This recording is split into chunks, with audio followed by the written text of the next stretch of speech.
we're going to talk about and react to the full debate with Billy, Wesley, and Mark. Because I thought last night was fascinating, and there's some new context that was added to all of this and things I didn't know about. So I want to add that new lens to this so that I can make sure I'm being up to date, if you will. And by the way, I'm fasting, so I might be feel a little sluggish. I have not eaten for a very long time. I'm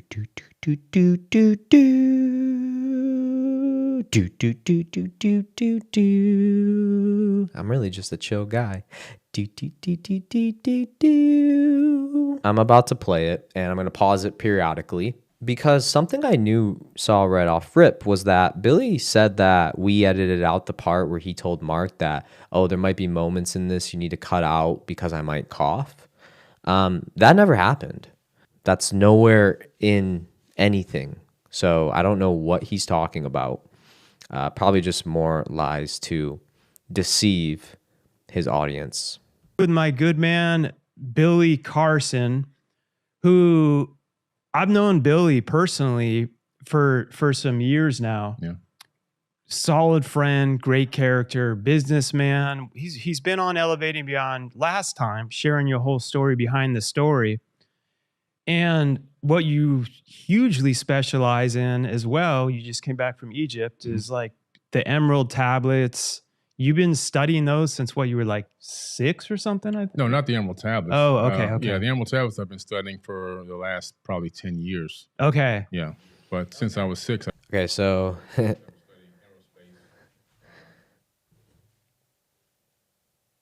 he told Joe Rogan he's been doing this since he was 7.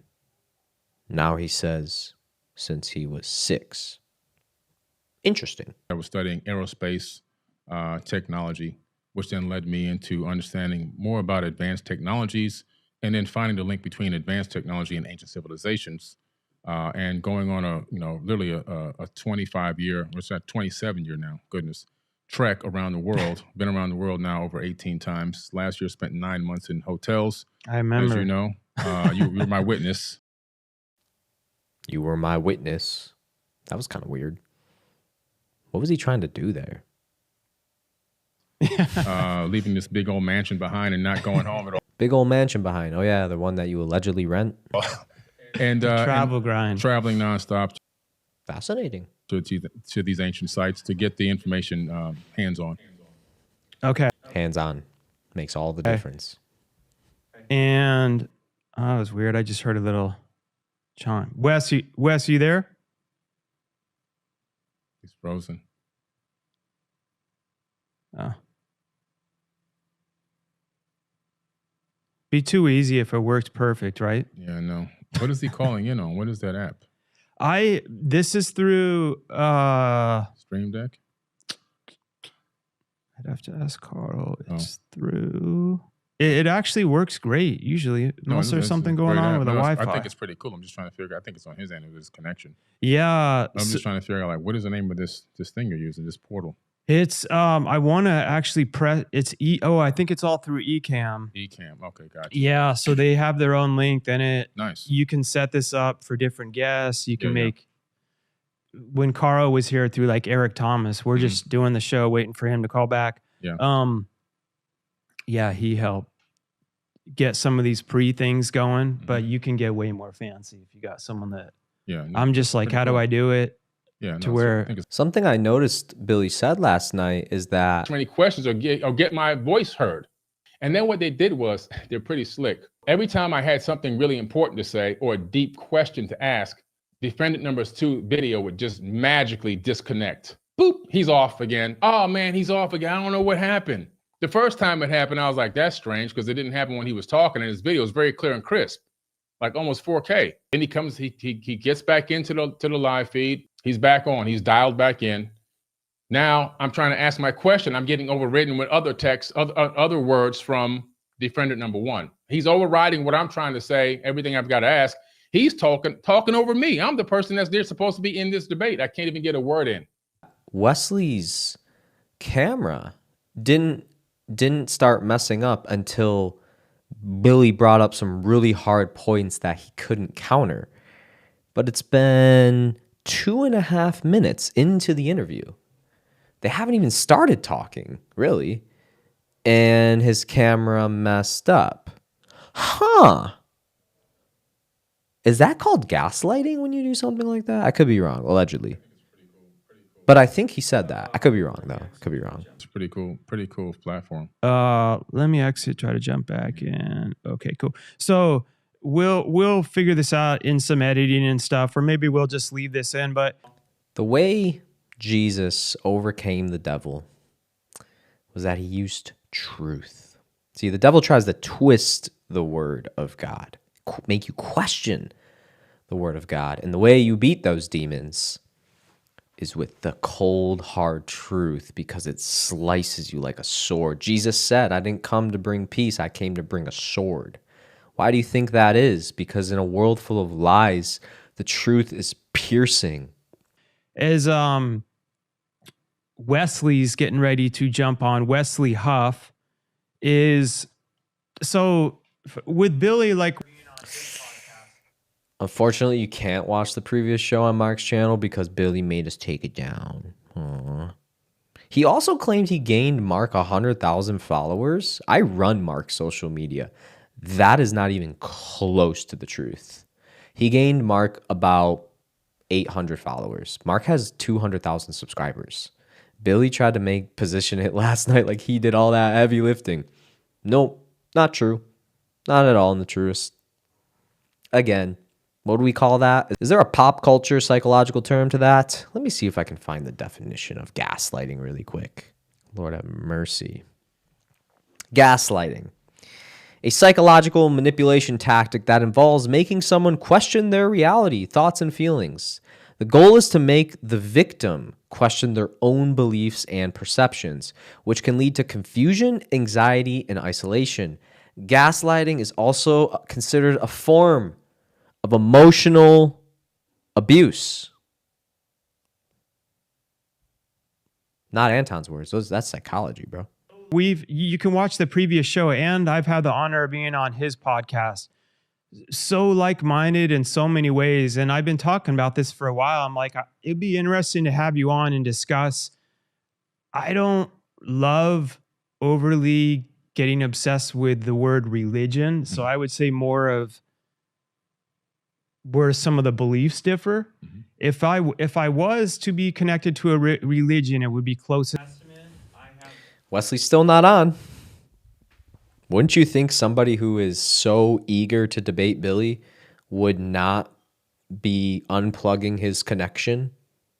That's what Billy said, something like that. He's like, he's unplugging his connection. Like, what are you talking about, dude? He wasn't here for the first, we're 3.5 minutes in now. As a person. And, okay, it says he's in the green room. Okay.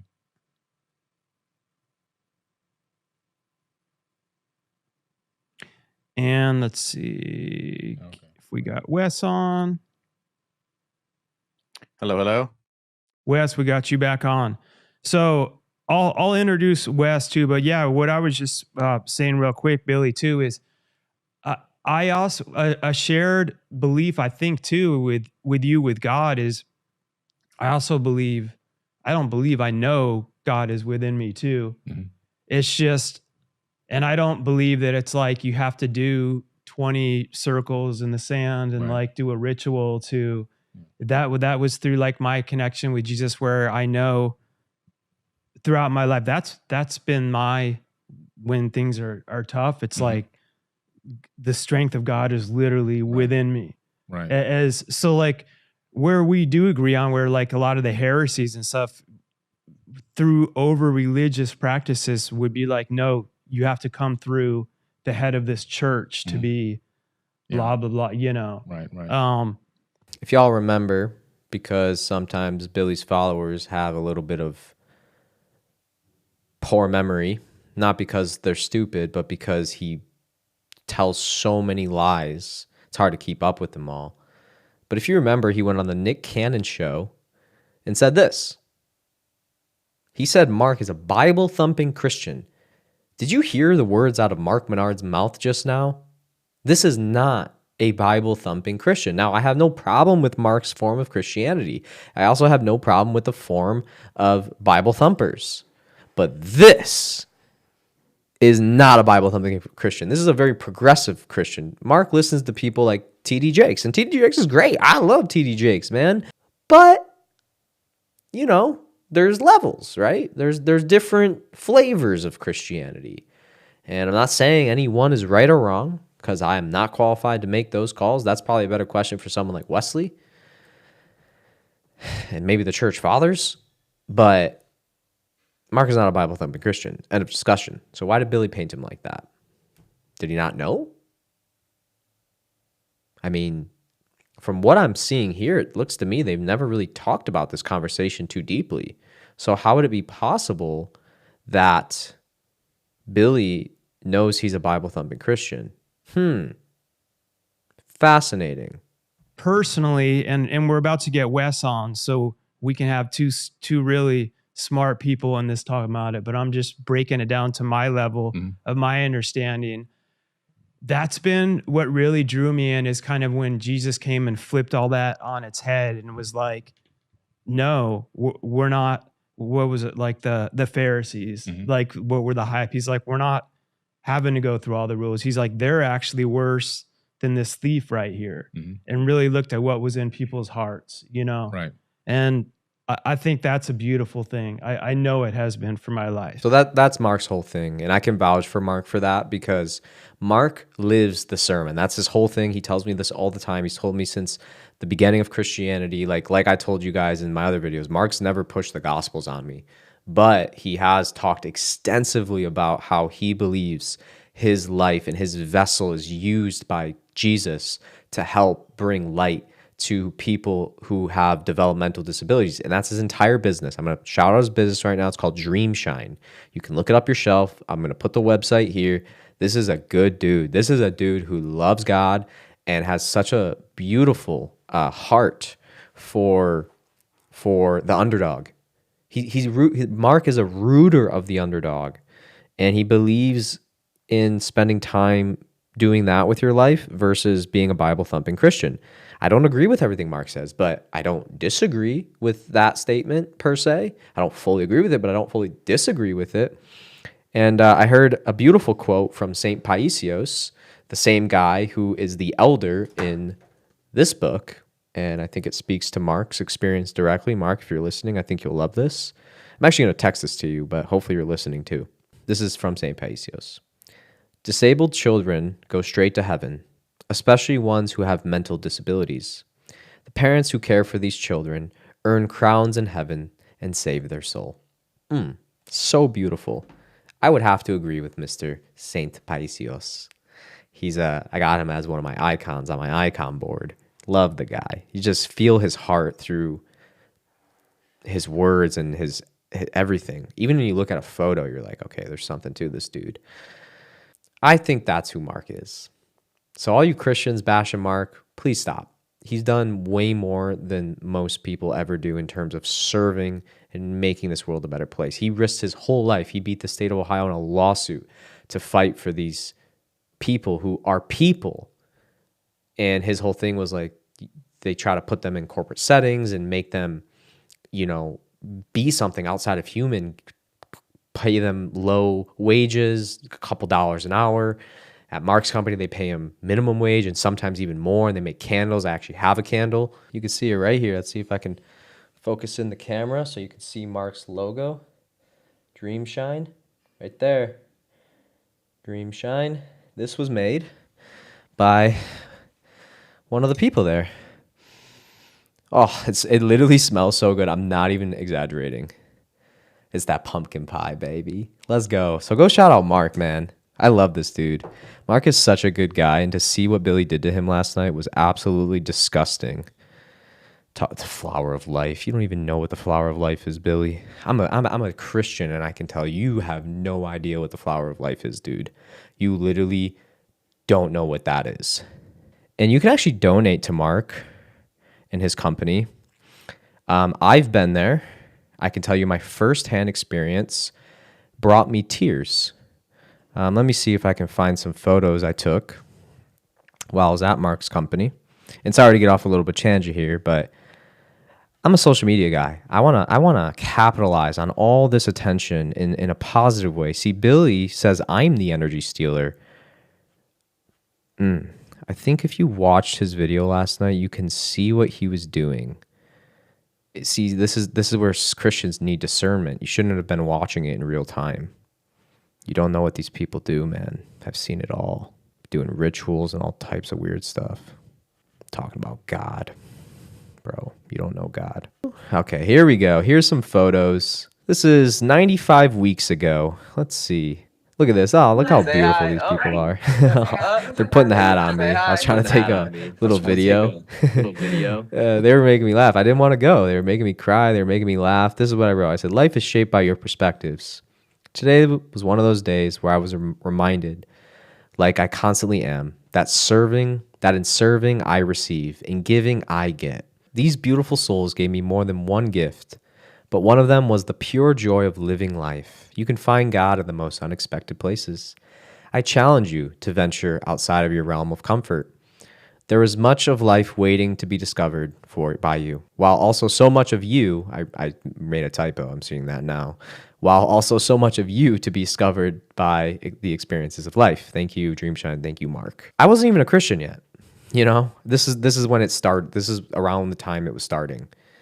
And here's some more photos. They like just attack Mark. It's so cute. But yeah, you know, they gave me this candle. I saw the candle operation and what they do. It's really cool. It's awesome. They're really special, these people. They're really just gifts really to humanity. And that's also why I don't really believe in abortion, which is a whole nother thing. But yeah, it's just beautiful what Mark's doing. So shout out Mark. Send some love to Mark. Flood his socials. I mean, just look at his website. You can read the testimonials. You can watch his video. You can see what this dude really stands for. Okay? So let's get back to this now. Yeah. But so Wes, now that we got you on, Wesley Huff, historian, linguist, biblical scholar, PhD, and athlete wannabe. I like how you threw that in the bio right there. And Wesley, my man, I think it would be great to, I know you guys were both recently in Egypt.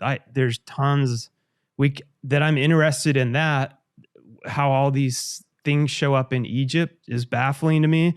But just going right to it, I had here, Billy, you talk about how Jesus was never crucified, which is interesting because my wife, who's a Muslim, they believe that as well. Mm-hmm.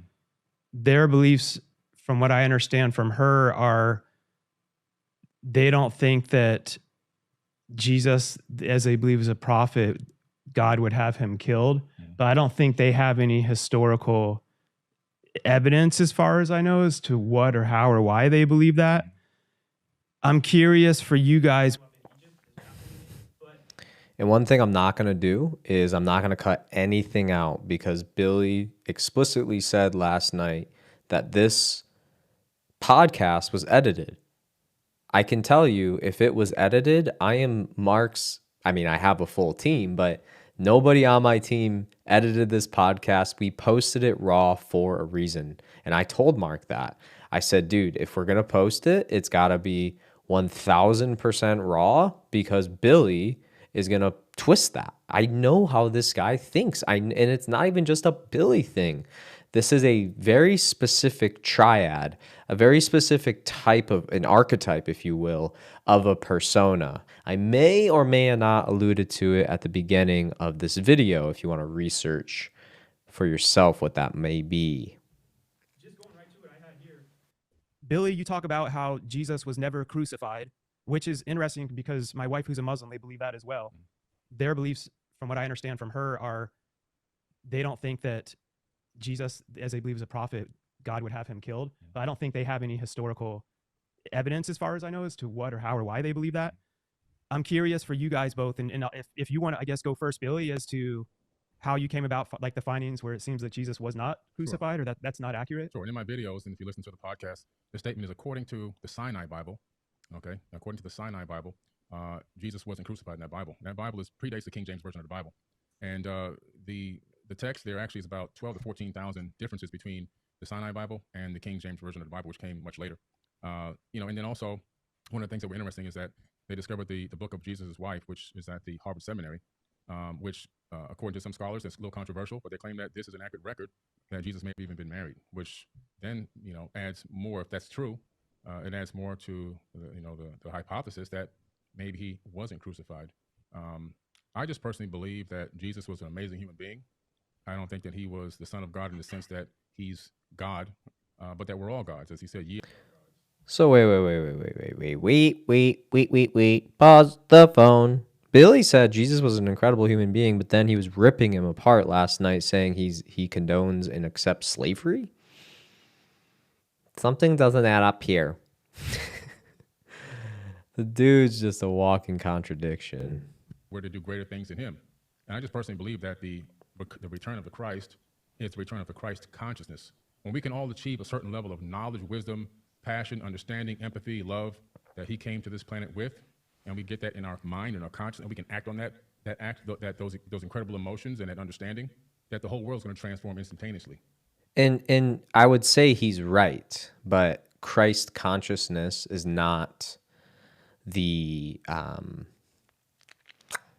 that's not the road you take to what Billy is alluding to. I used to believe something similar, like enlightenment, purification of mind, body, soul, eliminating of suffering so that you can be at one with all things. Well, the problem with that is that when you do that through the means Billy suggests and other teachers suggest, there's no repentance, okay? And it goes against Jesus's doctrine that he brought us here through the Bible. In these spaces of enlightenment, you can pretty much be a messed up person and still be enlightened. And that's why a lot of these gurus, not Billy, but like a lot of the big actual gurus, like, dude, they get into all types of weird controversies. I mean, if you've seen the recent Kundalini documentary on HBO, I highly recommend it, because they say things like Billy is saying right now, and it sounds good, but really they're just power and money hungry. And spiritually, they're sick because they haven't repented. And they don't even know how to repent because they don't believe in good or bad. They don't believe in a moral compass. They just believe everything is. And that is a psyop in itself. So Billy's actually correct in his statement here, is that we all are supposed to become like Christ, but it's little Christ. That's what the Orthodox say. It's a little Christ. We're all destined to be saints. That's what Orthodoxy promotes. It says the standard for human beings according to Christ, which is why saints are all along the walls in any Orthodox church you walk into, is because this is to remind you, hey, this is the standard God has set for you. Look at all these amazing people. They were all messed up. Like if you listen to my testimonial, my priest was like, yo, that girl was a prostitute. And now she's on the wall because she repented. She turned away from her own life. The problem with Christ consciousness, the psyop behind it, is that the occult is a technology. This is what people don't understand. It's a technology. Some people think it's like worshiping the devil. That's not what the occult is. Don't get me wrong. There is an aspect of that in Luciferianism, but these are nuanced conversations. The occult is a technology. Like Sadhguru will tell you this. He'll say, if I use this phone right now and call you, that's occult. He'll say that because he claims that the occult is dying out, the real terms of the occult is dying out because we have things like a cell phone where we can pick up and call you versus, 500 years ago, there was no means of communication, really, like quick communication. So they would use things like telepathy and astral projection and things like that to get your attention and send you a message. And, it is what it is. You can make your own judgments on that. But the problem with all of those things is anybody can learn how to do that. Anybody can learn how to be psychic. Anybody can learn how to leave their body. Anybody can have blissful, enlightening experiences and connect, quote unquote, with God. But I have found that's not that's not God, that my God anyways. That's more of like Brahman and other deities, Shiva and other deities that kind of have weird track records, according, like in my experience, to the standard of a God, versus someone like Jesus, where his track record's perfect. It checks out. He's got the receipts.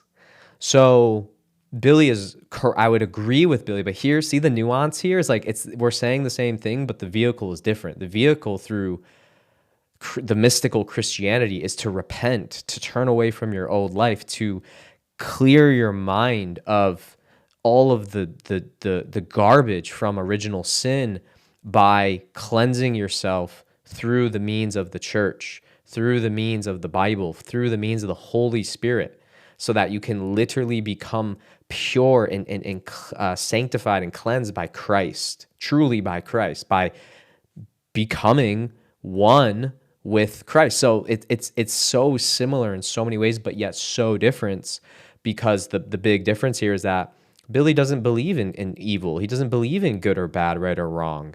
Well, I don't know if that's true, but it just, I mean, look at his track record. Like there's no repentance. There's no fearing of God. And I think truly, I don't know who said it, but the fearing of God is the beginning of wisdom. And that's to only people who have a real encounter with evil understand that. And everyone else may understand it, but it's an intellectual understanding. Because when you really have an encounter with evil and you realize there's nothing you can do, you better hope to God. God's on your side. And it's not that we earn our salvation, because we're saved through grace by faith alone. I really believe that. But I also don't believe you can keep being a messed up person and just keep sitting and say, well, I repented. I see a lot of I've had arguments with friends about this, because I'm like, that's not real repentance. A real repentance is when it's just, you don't do it. Like you've changed. The old man has died in that baptism, and you are now a new man in Christ. And your job is to walk like that and to become more like Christ every single day. So he's right, but his vehicle is wrong, in my opinion. Coming is the coming of the Christ consciousness to the planet, not a human being flying back to earth to save people. And that's another thing, flying back to earth to save people. See, Billy's right about a lot of the rapture content he's put out. I haven't looked at it too extensively, but my priest kind of like had this sermon a few weeks ago, and he was telling us that he's like, guys, like nobody knows when Christ is coming back. Like, don't even act like it's going to be in your lifetime.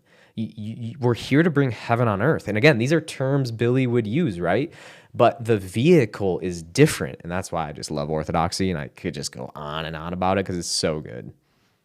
Well, I've perceived it over many, many years of going through this information and going through all this text. And Wes, I'm gonna let you respond to that. And again, I mean, this is everyone listening to the show. I'm always like, challenge everything. Learn to critically think and continue to come to your conclusions. Even with Jesus, I'm not personally even waiting on that he has to come back to. I already know like I said, that strength of God and consciousness is already. I can tap into that right now. So you don't have to wait for him to come back. For those that believe he does, to actually have that like next level of what that's supposed to mean. Mm-hmm. But Wes, go ahead on for what Billy was talking about. I think with a book in the Harvard Museum, and I heard something about Jesus's wife. Yeah, well, first let me say, I think it's really cool to not just be in the room proverbially. Wow, that seems like a very that right there, that's threatening. What he just said. Did you hear what he said? Let me rewind that. But be able to interact with you, because I wish I could be there in person. Unfortunately, Toronto, Canada is a long way away from Florida. It's a little bit of a man, that's some real gangster stuff right there. What a ruthless, malicious first conversation with Billy. You seem to have investigated to a certain degree some of these facts. Do you mind if I ask a clarifying question? Sure. Clarifying question. So polite. That's not how Billy painted this last night. I wonder why. When you say the Sinai Bible, what are you referring to specifically?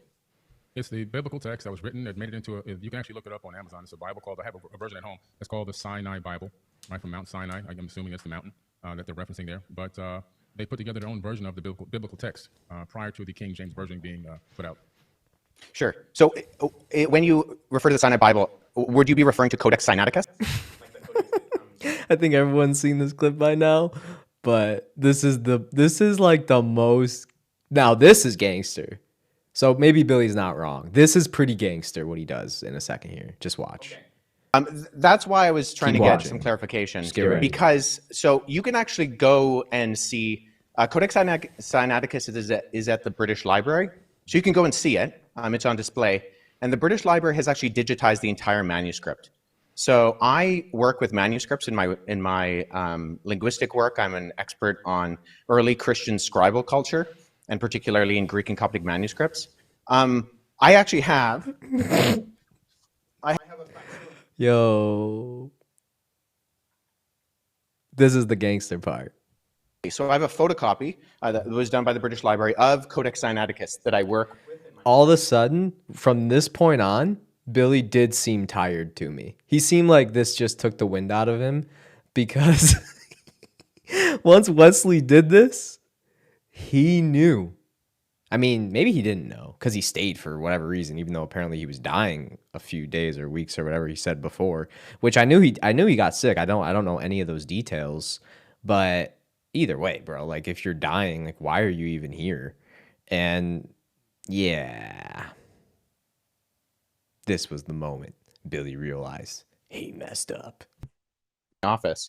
So I have it here, and the only reason I asked for clarification is because I want to make sure that what I'm addressing is actually what you mean, Gotcha. and not addressing something else. Because Grabs the his Codex water. Sinaiticus in particular, Because he's nervous, allegedly. Could just be thirsty. I drink water too, you know. stay Greek. It's a 4th century Greek manuscript. Mhm. It comes from approximately between 325 and 350 AD. And its text of the Gospels reads almost identical to the modern Greek text that we develop translations from.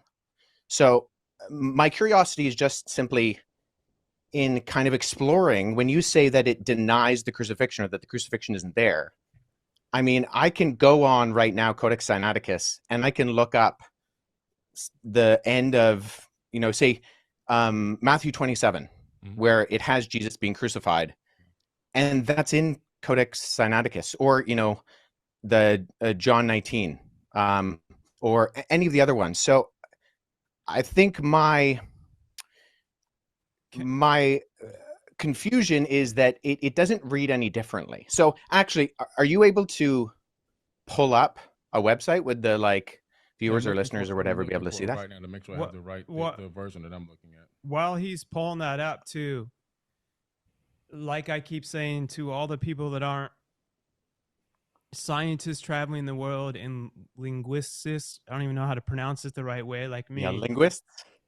What cyanide? I keep thinking of cyanide, like the cyanide Bible. So Right. is that like a version?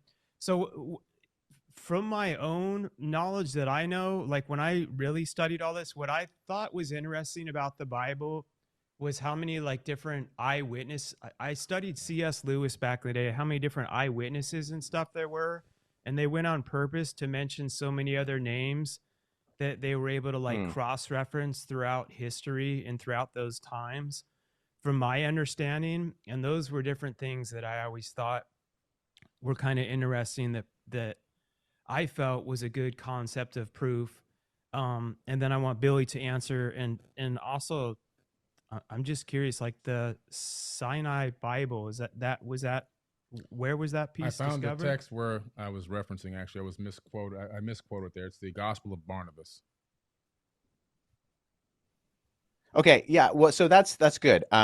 So let's deal with that too, because I've actually worked with. There are 2 manuscripts of the Gospel. So if you watched my Billy video, I already reacted to this clip, so I'm just not going to react to it now. But it's a sad day. Barnabas is a really interesting document because it is a known forgery. And so that's why I think it's important to get to these sources. So at the very start of the Gospel of Barnabas, which we only have 2 copies of, one is in Italian and one is in Spanish. we see right off the bat that the Gospel of Barnabas, not to be confused with either the Epistle of Barnabas or the Acts of Barnabas, which are two apocryphal documents from the 2nd century, but the Gospel of Barnabas in particular, we know it's a forgery because it does things like in chapter 92, it says that Jesus spent 40 days on Mount Sinai, and then he came to the Jordan River and he walked to Jerusalem. But Mount Sinai is more than a week's journey away from Jerusalem, and neither Mount Sinai nor Jerusalem are close to the Jordan River. So never mind there not being a route from the Jordan River to like around Mount Sinai or going to Jerusalem. But there are internal problems with the Gospel of Barnabas, which indicate that it shows no actual indication of evidence of coming from or even having knowledge of first century Jewish understanding. It actually says Jesus is the Christ, but not the Messiah, which indicates that whoever the author is, he didn't know that those were the same words. And I think a bigger problem is that the Gospel of Barnabas actually paraphrases Dante's Inferno, which was written in 1314.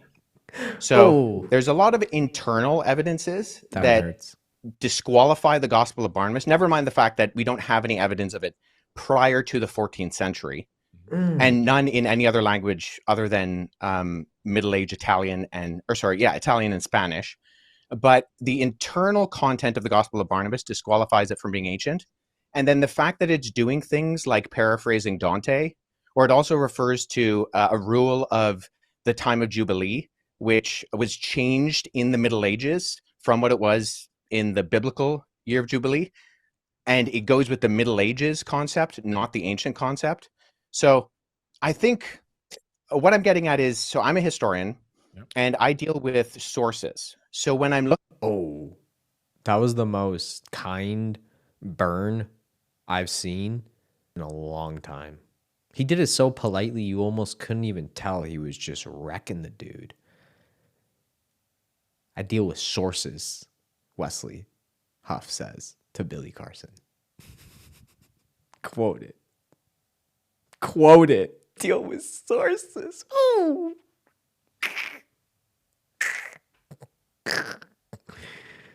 At sources, I want to make sure that I have a methodology by which I approach any type of source. So if there is something that denies the crucifixion, I want to make sure that I'm analyzing it and that the methodology by which I analyze it actually reveals that the content can be accurately tied to the event. So if we're talking about, say, Codex Sinaiticus, that's in the 4th century. Now that is, I would agree with you, Billy, our oldest copy of the Bible in the sense of cover to cover, Genesis to Revelation copy of the Bible. Right. The problem is that we have individual copies of all 4 Gospels going back hundreds of years before Codex Sinaiticus. So I have a facsimile behind me of P66. This is a late 2nd century copy of the Gospel of John. Wesley back at it this again. Particular manuscript. I can just show the screen right here. This is an almost complete copy of the Gospel of John. And it has the crucifixion. By any chance? Yeah, so papyrus is just the what it's made out of. So I got that from ChatGPT, by the way. Yeah, Sorry, so guys, I'm just I can actually. smart for a second. I have that papyrus at home. Oh, that's So I'll show you this. So the documents you actually see on my bookshelf behind me are facsimile papyri that I've made. So when I was in Egypt last summer, I went and I got made for me some papyrus sheets. And so I take these papyrus sheets, which are made from the papyrus plant. And then when I go and I look at actual manuscripts, so I was at the University of Philadelphia last summer, and I went and I saw a document called P1, which is a 3rd century fragment of the beginning of the Gospel of Matthew. And so what I did is I sat down with that original and I produced a facsimile. So I copied the text. First of all, I cut it out with an X-Acto knife in not the original 3rd century one on my papyrus. I cut out with an X-Acto knife this guy, and then I copied the text transcriptionally on the front and the back. So papyrus is just simply, it's what it's made out of. Yeah. And so there's a categorizing system. I mean, Billy could have got up and left. Probably would have been the right thing to do after all this, because this is like this is like final boss moments. Not really, but compared to like what Billy knows and what Wesley knows, it's kind of crazy. You know what's also kind of crazy? How much smaller in terms of following Wesley is compared to Billy. It really tells you something about our culture, doesn't it? But like I said, I know we're Christians now, but we in the age of the Aquarius, baby. All eyes will be exposed. Mm-hmm. And the third one is called the Gregory Alland categorizing system. And so sometimes you'll see when manuscripts are mentioned, they'll have a GA and then a number behind it. If it's made of papyrus, you simply abbreviate the word papyrus to P, and then you have the numbering system. So P66, what I showed you earlier, that's this on the categorizing system. It's the 66th manuscript that was put into the system. It's from the Gospel of John. I also have, P46 and P47 on my shelf, which includes all four Gospels and Acts from the 2nd and 3rd centuries. So the only hesitation I have with what you said, Billy, is that we have single copies of the Gospels that can be dated to the 2nd century that all do have the crucifixion. And so if we're relying on something like the Gospel of Barnabas, which is not just like, it's not that there's debate about it, it's that it's a known forgery. I mean, no one's referring to the Gospel of Barnabas as anything other than. If you say it's a known forgery, yes, but I'm going to go with that. Let's talk about the Old Testament a little bit, leading up into the New. Well, hold on, because do you mind if I address the Gospel of Jesus' wife? Sure, go ahead. What was her name? Yeah, I'm like trying to write notes like I know what I'm doing. I'm just curious. So the Gospel of Jesus' wife doesn't actually mention. So oftentimes what happens is that the text of the Gospel of Jesus' wife is kind of paralleled with the Gospel of Philip, which mentions that that Jesus would kiss Mary Magdalene on the mouth. And so those are kind of used in parallel to kind of for this argument that Jesus was married. So the Gospel of Jesus' wife is in the Harvard Library. However, the reason we know it's also not legitimate is because even though the manuscript, the papyrus that it's on, was carbon dated to the 4th century, the text was actually copied from a PDF version of the Gospel of Thomas known as Grandin's Interlinear. And there was a mistake in the Coptic text of Grandin's Interlinear that was copied into the Gospel of Jesus' wife. So we know that this is not a legitimate document, even though the papyrus is ancient, and this happens a lot with forgeries. I have a couple of friends who have actually worked on projects that have revealed forgeries within Dead Sea Scroll manuscripts and within other ancient Christian papyri.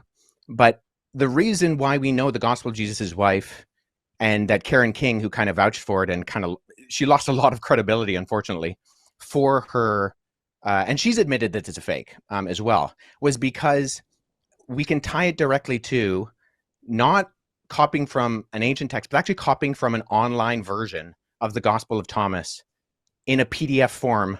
And the mistake on that PDF form was copied into the text that was borrowed in the phraseology of Jesus' wife. So I just point that out is, once again, with our sourcing, I think we need to make sure that we're going towards not just early sources, but actually credible sources. And unfortunately, neither the Gospel of Barnabas nor the Gospel of Jesus' wife are credible sources in terms of actually, and agreed upon by not just the vast majority of scholarship, but I don't know anybody in the field of papyrology, paleography, historiography, who actually refers to these documents as being legitimate. That's fair enough. I can respect that. Did you hear what he just said? He said, fair enough, I can respect that. Interesting. I mean, I love that he can respect that. Does he agree? If he doesn't, why not? See, Billy said last night how it was unfair. How is this unfair? Just quiet, okay. You can see me, I'm just sitting there. Then all of a sudden I have something powerful to say and a response to say, boop, disconnects, video disconnects right when I start talking again. No more video. Video feed gone. I'm like, this is crazy. Now I see what's going on. This is an actual setup, because every time he would come back and start talking dogmatically and talking all this garbage, he would then pick up his cup and do this. I mean, he's giving it's open grounds. Marcus wants him to respond, but allegedly, I don't think he can, because he really has nothing to say. And so he moves on. I just thought that was kind of interesting. I mean, it was an unfair sideways debate, or whatever words he used. A little bit. Predominantly from my research, I discovered that a lot of information from the Enuma Elish and the 7 tablets of creation. I just noticed this. Wesley's cup's got papyrus on it. That's how you know you're dealing with somebody pretty cool. The amount of people sending me stuff about Billy's company right now today is insane. He thought he was helping his case by doing that video last night. No. Of a much bigger story. But it's literally almost word for word from the Enuma Elish and the 7 tablets of creation. The Epic of Atrahasis as well is also there in the Old Testament. Several other tablets as well, Code of Hammurabi and a few others, have made it into that text. Sumerian cylinder scrolls that talk about the creation story. Again, the creation story in the Epic of Atrahasis.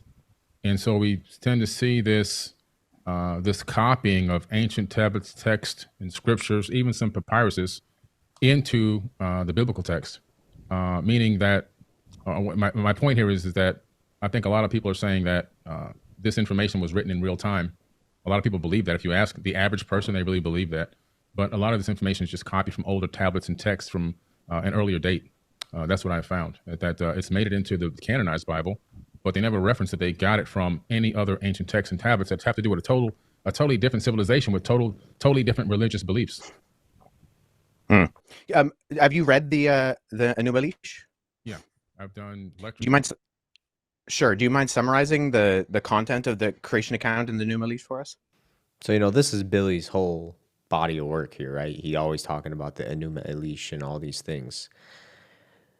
Wesley asks him, hey, let's summarize it, because maybe you're referring to something different than what my version of the Enuma Elish, just kind of like the whole Book of Barnabas, Jesus' wife, all of that, Sinai Bible, whatever else. So Wesley's just like, all right, let me make sure I got the right sources before I give my response. And I don't want to be too much of a savage, but this answer is fascinating. Sure. The Enuma Elish is a very ancient text discovered in the Library of Ashurbanipal. And the summary of it is that it really gives us an account, which is crazy, an astronomical account of the creation of our solar system. It talks about planets and moons gaining specific orbits around the sun. It talks about a huge planet named Tiamat, 46 times larger than Earth. Earth didn't exist at the time that this, according to the author of this text, which is pretty interesting. And then there talks about a nemesis of sorts. In the original version, it's called Nibiru, but in a more recent version, still thousands of years old, the name was changed to Marduk. Marduk is in the Jewish American Library, in the biblical text, in the Torah, and so forth. Very popular figure in ancient times in the religious books and texts. Marduk wanted to be the destroyer, so Marduk is the one that during its next orbit towards Tiamat, crashed into Tiamat and destroyed Tiamat. A huge chunk of it swung away, recoalesced, taking the water, land, and organic material, which basically recoalesced as our planet here, Earth. And the rest of it broke up into pieces. Some of it turned into the asteroid belt. Other parts of it were thrown towards the sun, and some were thrown towards the inner Oort cloud, towards the outer edge of the solar system. This planet, or this moonlet that orbited supposedly a brown dwarf, basing on the description of it, gained a very strange orbit around our sun.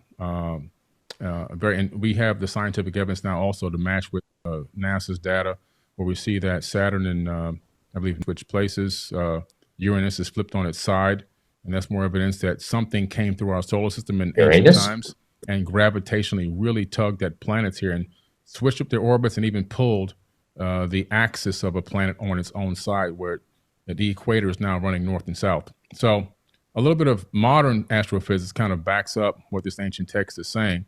But the Enuma also then begins to talk about the fact that these beings, it kind of cuts into the fact that these beings, are on Earth and at some point begin to engage mankind. In other words, they didn't create people from scratch, but they engaged the existing hominid and began to utilize us as workers for their workforce. In the Atrahasis epic, you see a much similar story, slightly later date period, but still thousands of years. Look how disrespectful Wesley's being, just letting him talk and share his perspectives and what he believes. What an a-hole Wesley is. Can't believe what I'm seeing. God literally came down to Earth. They came from Mars, according to this text. If you read the translation of the planet Mars and to English. And then they went to battle. They were going to go to battle in South Africa against Enki and Lil and Anu. And they come to terms without going to battle. They argued that they needed women, human women, believe it or not. And they also wanted a workforce. They didn't want to continue to do the labor. They were cleaning out the... I don't drink, but for some reason I just feel like dancing to this song.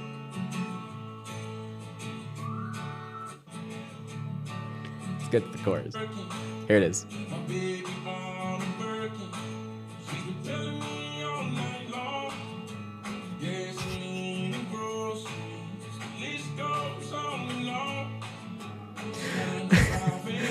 Sorry. Just sometimes you just get so excited you can't contain yourself.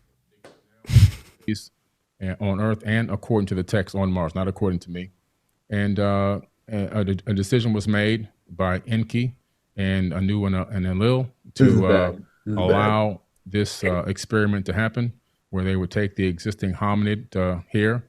They would slay one of the gods, meaning that they would, in my opinion, that doesn't mean they're going to kill it, but somehow some type of genetic modification or manipulation, in my personal opinion, it's my personal hypothesis.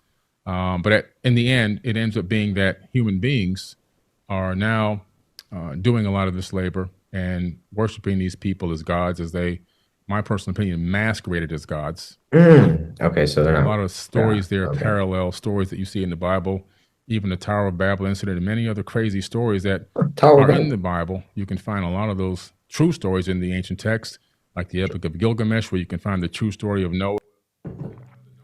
Just crediting the entire Bible right now. The true stories are in the tablets that scribes wrote. Not like, come on, bro. You literally don't. He doesn't know anything.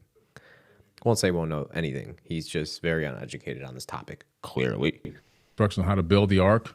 It wasn't a big boat. It was a round disc. That was a spaceship. Noah's Ark was a spaceship. Good to know. I believe it's at the 4 or 5 years ago. Okay. So there's a lot of text that's just been you mean the alien psyop into the biblical text, and I think that in my personal opinion, a lot of people are just became a cargo cult, worshiping people that were masquerading as gods. I do believe in God. By the way, let me make this clear. I believe in God. I believe I believe in the creator of the universe. I believe that the mathematics, the quantum physics, all proves that. The fact that we're here, I believe this universe is imbued with a divine energy and a divine spark that lives inside of all of us. I just don't believe that the God of the Bible is truly the creator of the universe. I don't think that God needs money. I don't think that God needs... Sure. Do you mind if I just jump in here for a second? Because I think we've kind of gone on from the original question. I appreciate that. I do have a few issues with your summary, although I think... I have read the Akkadian version. My Akkadian's not great, but I sat down with a seriologist friend and we walked through it a couple of years ago. So I think that there are components of what you said that I would say are in there. I'm not sure it's the best summary. Nonetheless, okay, going with what you said. You said that there were like... So rude. I've never seen somebody be this rude. This is crazy. Verbatim parallels with the biblical creation story, even just going off of what you said, which I think there are components of that I would agree with, the battle of the gods, the concept of Enki and the younger gods, and they fight Tiamat, and then Marduk, who swears he'll defeat Tiamat, and Kwenku, who kills Tiamat by shooting her with an arrow, and there's this big battle, and then the gods that die end up being the earth and the sky and even us, because we are the end result of that battle. Yeah. I'm just curious, when you say that there are not just parallels, but there's actual copying, looking at Genesis chapter 1 and 2, where the creation story is summarized in the Bible, what are the actual kind of parallels there that you're looking to? Because as someone who's read both, I not only do I not find parallels, I actually, and this is the majority of ancient Near Eastern scholarship with me, think that Genesis chapter 1 is actually an apologetic against documents like the Enuma Elish. So I love hearing that. As a Christian, things like that is awesome to hear. It just literally verifies everything so much further, and I'm not going to go into why. It's just so great to hear. So great to hear. Gotta love it. Thanks, Wesley. What are the parallels there? Separated the waters from the waters, for example. That's in the Enuma Elish, and that's also in the biblical text. Okay.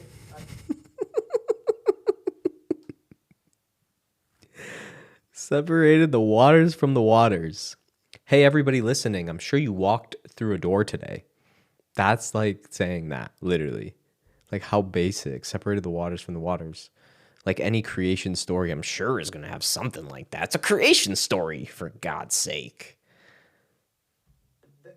But this is just Wesley being mean, obviously. He's being totally manipulative and whatever words Billy used, he's being so mean. I can't believe it. What a a-hole. I would agree, is a parallel. The only reason I highlight that is that if you're making this the argument, because if you brought it up, and I mean this with all due respect, there are superficial parallels. I would agree. The separation of the water, the concept of the earth being formless and void. That's also in the Enuma Elish. However, I think all the other details, it's the details that make the difference.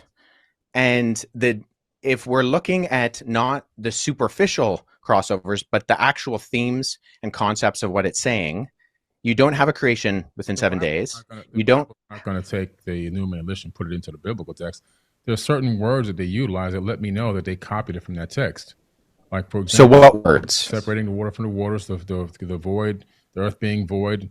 That information is literally just copied over. So it tells you that somebody saw that and said, let me add it to this book right here. Or let me add it to the scripture or this papyrus, because it wasn't a book yet at that time. So was this text discovered that makes it parallel to Genesis? Was this like supposedly discovered prior to... I'm just curious. It wasn't discovered prior to the Bible, but it dates back long before the Bible was ever written. Yeah. So let me just say this. So the reason why I say it's actually an apologetic against that is because the purpose of the Enuma Elish, which the Babylonians read every Babylonian New Year, was to point out the fact that the deities, and there's countless deities in the Babylonian pantheon, they actually come from the created order. So they're not outside of time and space. They actually come from the created order. And when they die in this battle, right, when Tiamat is defeated, the defeated gods become the earth and the sky and the plants and even you and me.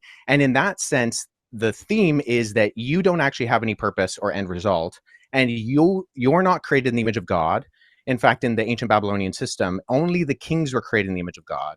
And what we see that is counter to that is that even, sure, there's superficial, divided the waters, but we find that in almost every society and culture. That's not a parallel as much as it's just a generality. I would say what we see within the biblical account is that God purposefully creates. There's only one God. He purposefully creates, and then he creates and it's good. And it continues to say it's good 7 times. And then at the end of chapter 1, just for, the thick people in the original audience, it says, and then it was very good. And then he creates humanity, not kings, but simply the humans that he creates in God's image. And they have purpose and meaning, and that instills them with this creation order. And that's not what we find in the Enuma Elish. In fact, we find the opposite in the Enuma Elish, is that the created order is not good. It's a mistake. And okay, that is the very first time. It's been 35 minutes That is the very first time in the whole interview that Billy tried to say something and Wesley kept talking. Now, that doesn't make Wesley not polite. It just means he still had a point. And I'm sure he's going to give Billy a chance here in a second, but he has to finish his point. That's what a debate does. And there's a reminder that regular people are not created in the image of God. So linguistically, I mean, Hebrew does have Semitic ties with Akkadian. It doesn't with Sumerian. Sumerian is a language isolate, agglutinizing language. But I would say, just with all due respect, the parallels linguistically are not there. There might be superficial kind of concepts that are there, but they're so superficial that we can find them in everything. In the sense of, I'm in an office studio, you're in your office studio. That doesn't mean that, you know, that we're the same people or we're even in the same place. Does that make sense?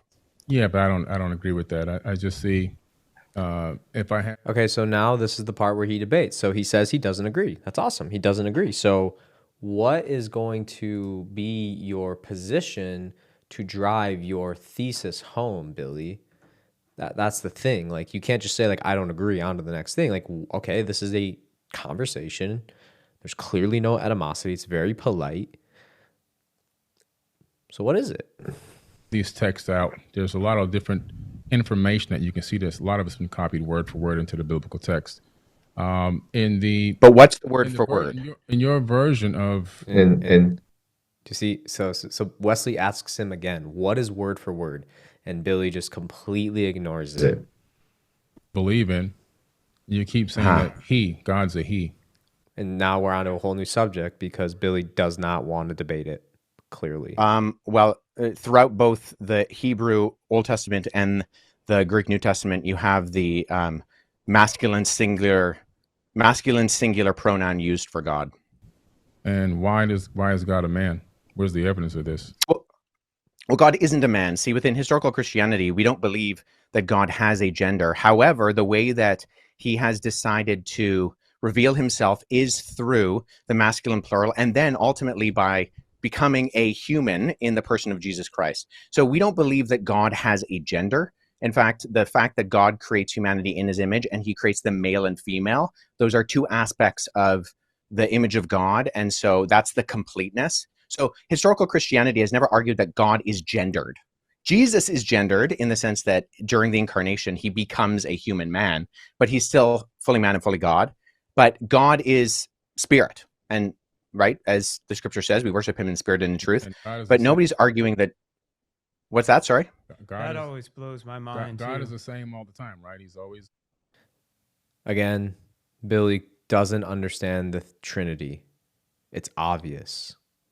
Also, I'll add some Anton basic junior theology. Christians, please don't eat me up.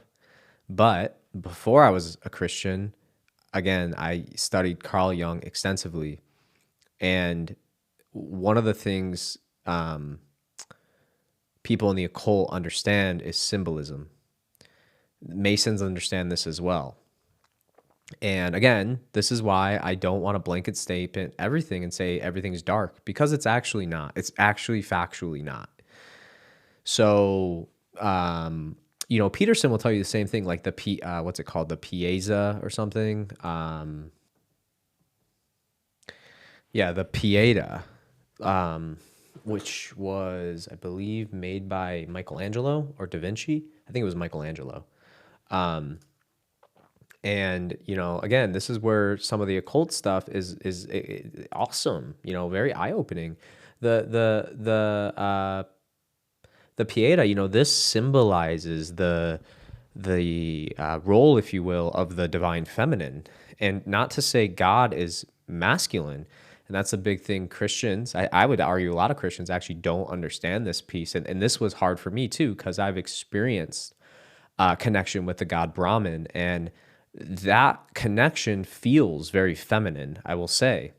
So it always, but again, that wasn't the true God in my beliefs now. But something like the Pieta, this is the female crucifixion.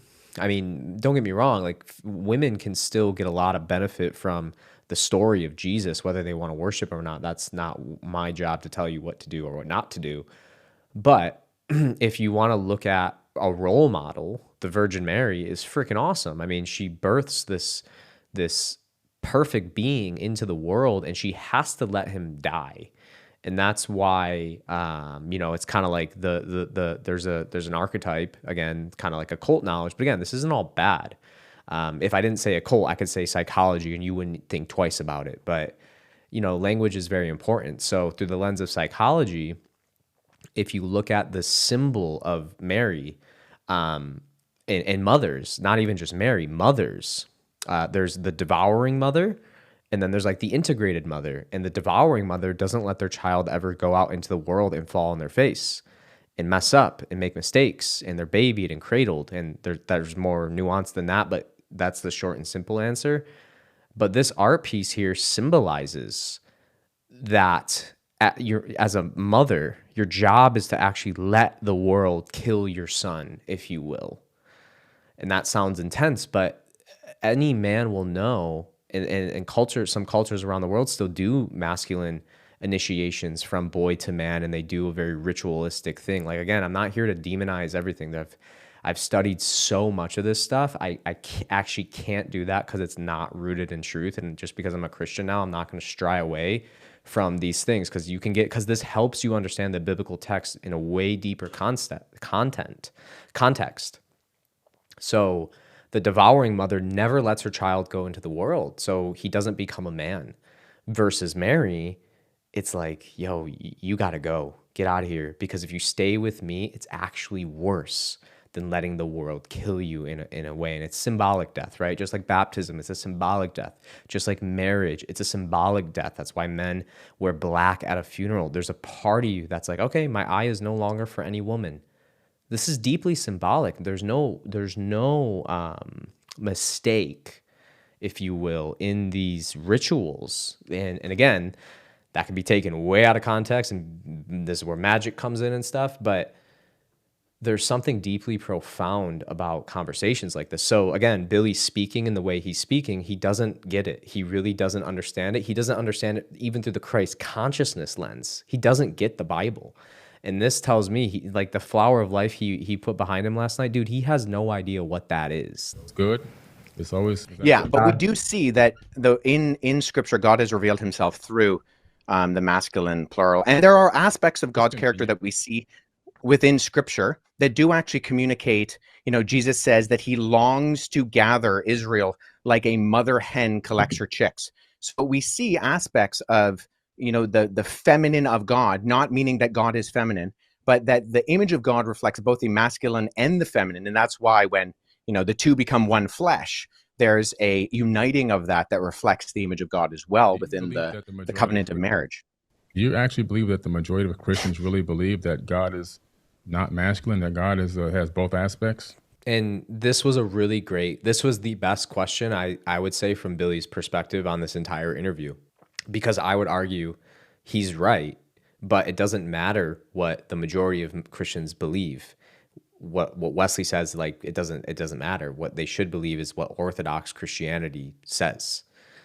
So that's a great question, but it also goes to show me he really doesn't get it. He really doesn't understand how deep this text really goes and what it's even trying to say.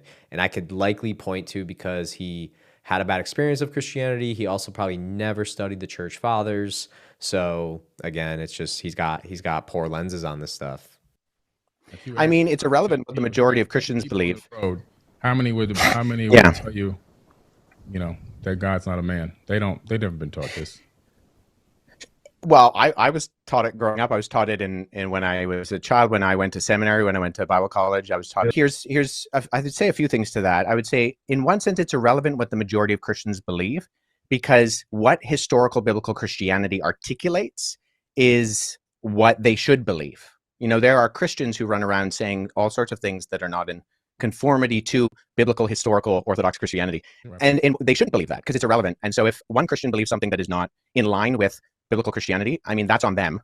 So God is not gendered, but he does express through inspired Scripture the masculine the masculine pronoun. That's pretty convenient. I mean, for an all-knowing, all-loving God to understand that human beings are going to take that and abuse it to put their boot on the neck of women for eons, Very interesting. Also, I'm trying to understand. Yeah, I mean, so hold on. Let me speak to Wait, that can I because say it is something interesting real that. quick, guys, I have to. Yeah, sure.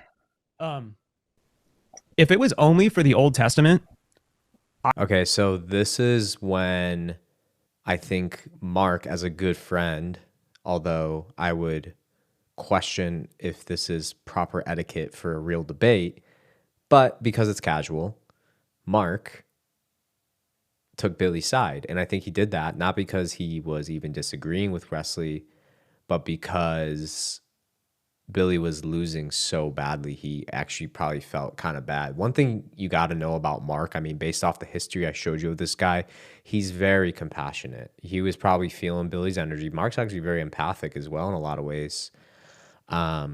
So yeah. time following a lot of stuff, it, for me, like what you said, putting the boots on women and stuff, it was when Jesus came that when they were literally like, oh, if a woman, you can just accuse a female of having an affair and murder her, and that's like, okay, that he was like, he just reminds me of anyone that basically challenged everything. And people would say that it didn't contradict what's in the Old Testament, but however people were interpreting it, they were believing that they were following the Bible to women can't do this, you stone them if they have an affair or if they're accused of having an affair. And Jesus, you know, as we know the famous scene when they were about to stone her, he's like, he who hasn't sinned cast the first stone, basically saying no one's perfect. And was the first one that I know of that started like speaking to other tribes and other countries that people weren't supposed to, like they were so racist and prejudiced. And this is where my heart opened up, is like, he stood for this love and this God. So here you go. See what I was saying about Mark? You can see, look, he's about to tear up. That's the type of guy Mark is. Broke down all these barriers and just flipped what all the scholars and everything was saying on its head. And that's where I found that I believe that he was crucified, because he went so far like against the grain at the time.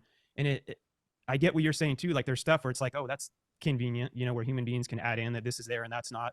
But something else that I always was curious. I'm like, you know, if especially the New Testament, if it was like written by man and stuff and pre-planned, I'm like, I think they would have done a better job of not making a lot of the people so like ignorant. The people that were like literally with Jesus questioning him half the time, like, bro, I don't know if you can do this miracle. And Jesus is like, dude, you just saw me yesterday turn water into wine. And I'm like, if they really, if I was writing a story, I'm like, I want everyone to believe this, I would make the people not like is questionable. It's like they have so many characteristics where that's a good point. The humanity in it is what like always drew me. And like even one thing in the Old Testament that David and Goliath kills Goliath, a man after God's own heart.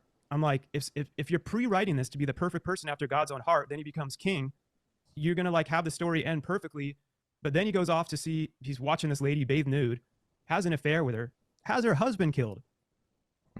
It's like, but then goes on to keep praying to God and coming back to God like with a humanity.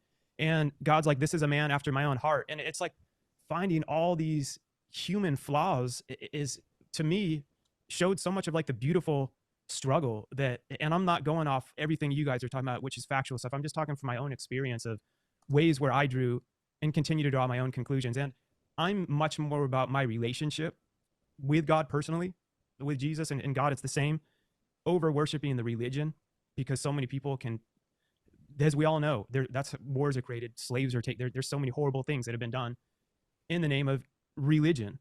And it's sad. And that's where Jesus comes back into the game to me. I'm talking, guys, to me, to where he was like the one that was like gathering all these people of all these, like, what are you doing? Like, we're supposed to be here helping each other. This is about loving each other and coming together. Like, you're killing them because they eat meat on Tuesday and they don't eat bacon on Sunday, and you're literally like murdering each other. It's so messed up. So I get where people look at different organized religion and stuff, and they're like, this is horrible. Like, on behalf of Christians, I'm like, I'm fully apologetic for, what was it, the Crusades. It's like, in the name of Catholicism, there's so many horrible things that human beings have done. And I'm speaking as someone that I would call myself a Christian, and I'm just letting everyone know that I'm an open, critical thinker, and how I've continued to find my own beliefs, because I never sat here ignorantly and was like, nope, throughout history, they've all been perfect. It's like, through the Crusades, they went through and committed genocide, rape, pillage, some of the most awful stuff, wearing these huge crosses. And I'm like, but God wasn't with them. They said he was, but that's why I also believe in the devil. And I don't believe he's this dude with a pitchfork and a red tail. I think it's more comes, in energy and thoughts, and comes in people and is like, oh, talks to this guy who's rising in power. You should start Yeah. conquering that other country in the name of and do it in the name of God. There's- And then that's the way I look at things. So anyway, go ahead. I had to just throw in. Yeah, I mean, there's a really great resource written by a friend of mine, John Dixon. It's a book called Bullies and Saints, where he goes through a lot of the instances of we're obviously going to find abuses, and every human being is going to find a way to exploit whatever is presented to them. So in one sense, I think we can say, isn't it convenient that God used the masculine plural pronoun, or sorry, the masculine pronoun. I keep saying plural, it's just a mistake. The masculine pronoun. And we can say, oh, sure, that's convenient, maybe, but it is how he has revealed himself to us. And it's not his fault if we abuse that. I mean, we could say, so I grew up in the Middle East. My parents worked in Amman, Jordan. And when I was living in the Middle East, Okay, so this is another thing. Billy, well, I don't know if he explicitly said this, but Wesley is not a white boy. Like Wesley, he's Middle Eastern. So, I mean, he's technically white, but he's not like a white boy. Like he's not like a Canadian. Like, yeah, he lives in Canada, but he was born in the Middle East. country called the Democratic Republic of Iraq. Now, just because democracy exists and people are going to name things democratic when they obviously aren't, doesn't mean we then judge democracy. I mean, think of the Democratic Republic of North Korea, right? Nobody thinks that that's an actual representation of democracy. So people are always going to abuse terms and ideas and concepts.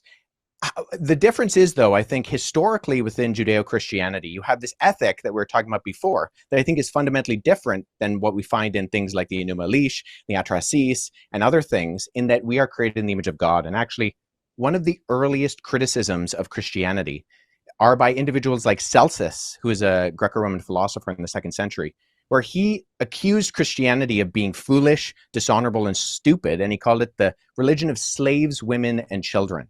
Why?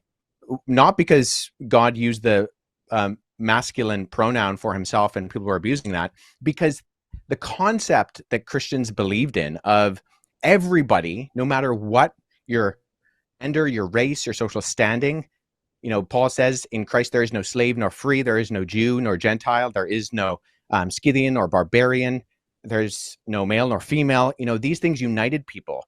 And we can see there's a historian named Rodney Stark. One thing I just realized that nobody has been pointing out, we confirmed Wesley for this debate with Billy less than 24 hours before it took place. So Billy and Wesley had the same amount of time to prepare, and Wesley's busy too. So that was just something I want to point out because it just shows you the layer of expertise. Just had to say it because I feel like that's being forgotten. And I can confirm this through text and DM timestamps and everything in between. If you want the receipts. Book, The Rise of Christianity, he actually says that you can track empirically the agency of women across the ancient world by the movement of Christianity. So that, in other words, whenever an area became populated by Christians, we see a direct correlation with the privileges and treatments of women that expand in time when the surrounding culture largely didn't view women as being fully human. So I think, whoa. So Billy, everything you've said about women's rights being taken away in the name of Christianity, that's actually historically verifiably wrong. We're always going to have abuses, but if there's one worldview that exists that gives agency to people and says that everybody has worth by nature of being just human, it's the Christian worldview. And that's where I think it's very different. So we can argue about why we think God should or shouldn't have revealed himself in his pronouns. But I think that's actually irrespective of the historical reality that we see within the impact of Christianity, particularly on the West, but around the world, and how it gives agency to the marginalized. Wes, can I ask you one? So when because I'm always interested in this, like you were raised Christian. I always think about this, like my wife who's Muslim, and our beliefs at the core are so similar, but there's some differences. And I wonder, like, if I was born in Sierra Leone, West Africa, where she was, I know in the Bible says Christ revealed, but C.S. Lewis is someone that I really respect because I'm an entrepreneur. I'm a think outside the box always, and we should be. No one should just be like sheep and follow what any of us are saying. Like, do your research on your own with everything, of course. But what led you, sorry, going back to C.S. Lewis real quick. He was a famous scholar who was once an atheist, set out on a journey to basically disprove the Bible. As he went to do that, he himself found out that it to be like one of the most historically accurate written books, which really shocked him. He then became a Christian after that. He's done the Narnia movies, Lion, the Witch, and the Wardrobe, or their books. They weren't movies when he passed away. But he has an amazing... I love people like him because he doesn't just act like... He always was questioning everything. He's like, why is there this going? Why are these little kids dying, God, when they're... But something that he continued to come up with, which reminded me so much of Jesus and the love conquers all things too, is when so many people overly get caught up on religion over the relationship. And he's like, I've actually met some atheists that are closer to God without even knowing it. And I've met some Christians that are further away from God without even knowing it. And I believe that too so much. And I'm just really curious, like, as you went on your journey as being like a historian, studying biblical text, and then being raised, of the church, did you take it? I don't want to put what, because did you take it upon like, whatever I continue to discover, I'm going to have to accept? Like, say something you did find when you were in Egypt revealed differently than what you were taught. Like, did you kind of tell yourself, I'm going on a quest, like searching for truth without like a set conclusion to prove Christianity, knowing that it could go either way? Am I making sense? Yeah, I mean, I grew up in a bit of an unusual household in that my mom grew up in India, and my parents, when I was younger, I was born in Pakistan, and I spent a portion of my childhood in Jordan. I grew up in majority Muslim countries and surrounded by majority Muslim environments. And we had, a copy of the Quran in the room. In fact, we had the Bhagavad Gita and the Book of Mormon, and for a little while, other documents in our house. These were things that my parents, although they never verbally said, these Christianity is true, therefore these are not forbidden. These are not verboten. The truth, capital T truth, of the reality of the world that we hold can stand up against scrutiny and investigation. And I did do a great deal of that as a kid. My dad is a historian as well. He has a doctorate, and I grew up on him, reading the rise and fall of the Roman Empire. But at the exact same time, the reason why I actually went to university with full intention of going into the police force, but it was interactions with Muslims and Mormons and Jehovah's Witnesses and atheists and accusations against the credibility of the Bible, which actually piqued my interest, because they would say things that I thought, if that's true, of course that undermines what I believe. I believe that Jesus is God incarnate. If I can't trust the Gospels as reliable first century eyewitness testimony, then I might as well throw all of this away, because I'm not going to believe a lie, even if it's a convenient lie. And so it was actually the exploration of eventually going into graduate college, and then now in working on my PhD, the largest secular university in Canada, that got me thinking, okay, how do we investigate these things? What are the methodologies by which we go about to explore the origins and credibility of something like the Bible? And that investigation, with all due respect to Billy and the content that you put out, has actually confirmed what I believe. I'm dealing with the actual manuscripts. I travel to academic institutions, to other countries, and I look at these things and I read them. And it's a privilege to be able to learn languages like Greek and Coptic and Hebrew and Aramaic and dig into these things. And I think ultimately, I really appreciate what you said there, Mark, with your articulation of your personal relationship. And I think that's so important. But I think it's also important to remember that that relationship is based on something that's real and verifiable. We can look into the evidence. I have friends who are I have friends who are linguists, philologists, and historians. And when we look into these things and we talk with one another and we're discussing, we're constantly trying to falsify our theories, because that's what good history does. We're looking for the falsification. You don't go in, ideally, if you want to be a good historian, with trying to prove your original thesis. You go in and say, okay, what are the avenues that actually could disprove this? And then how do we engage with those in an appropriate and articulate manner? So, that was an interesting comment. You go in to disprove what you already believe. Huh. What a concept. What I believe is true, but I believe it based on the evidence of the actual documentation. You know, I've read a lot of the literature that you're talking about, Billy, the Enuma Elish, the Atrahasis, the Bhagavad Gita, the Epic of Gilgamesh, and I've read some of them in their original languages because I've tried to be a good historian and go back into the primary sources.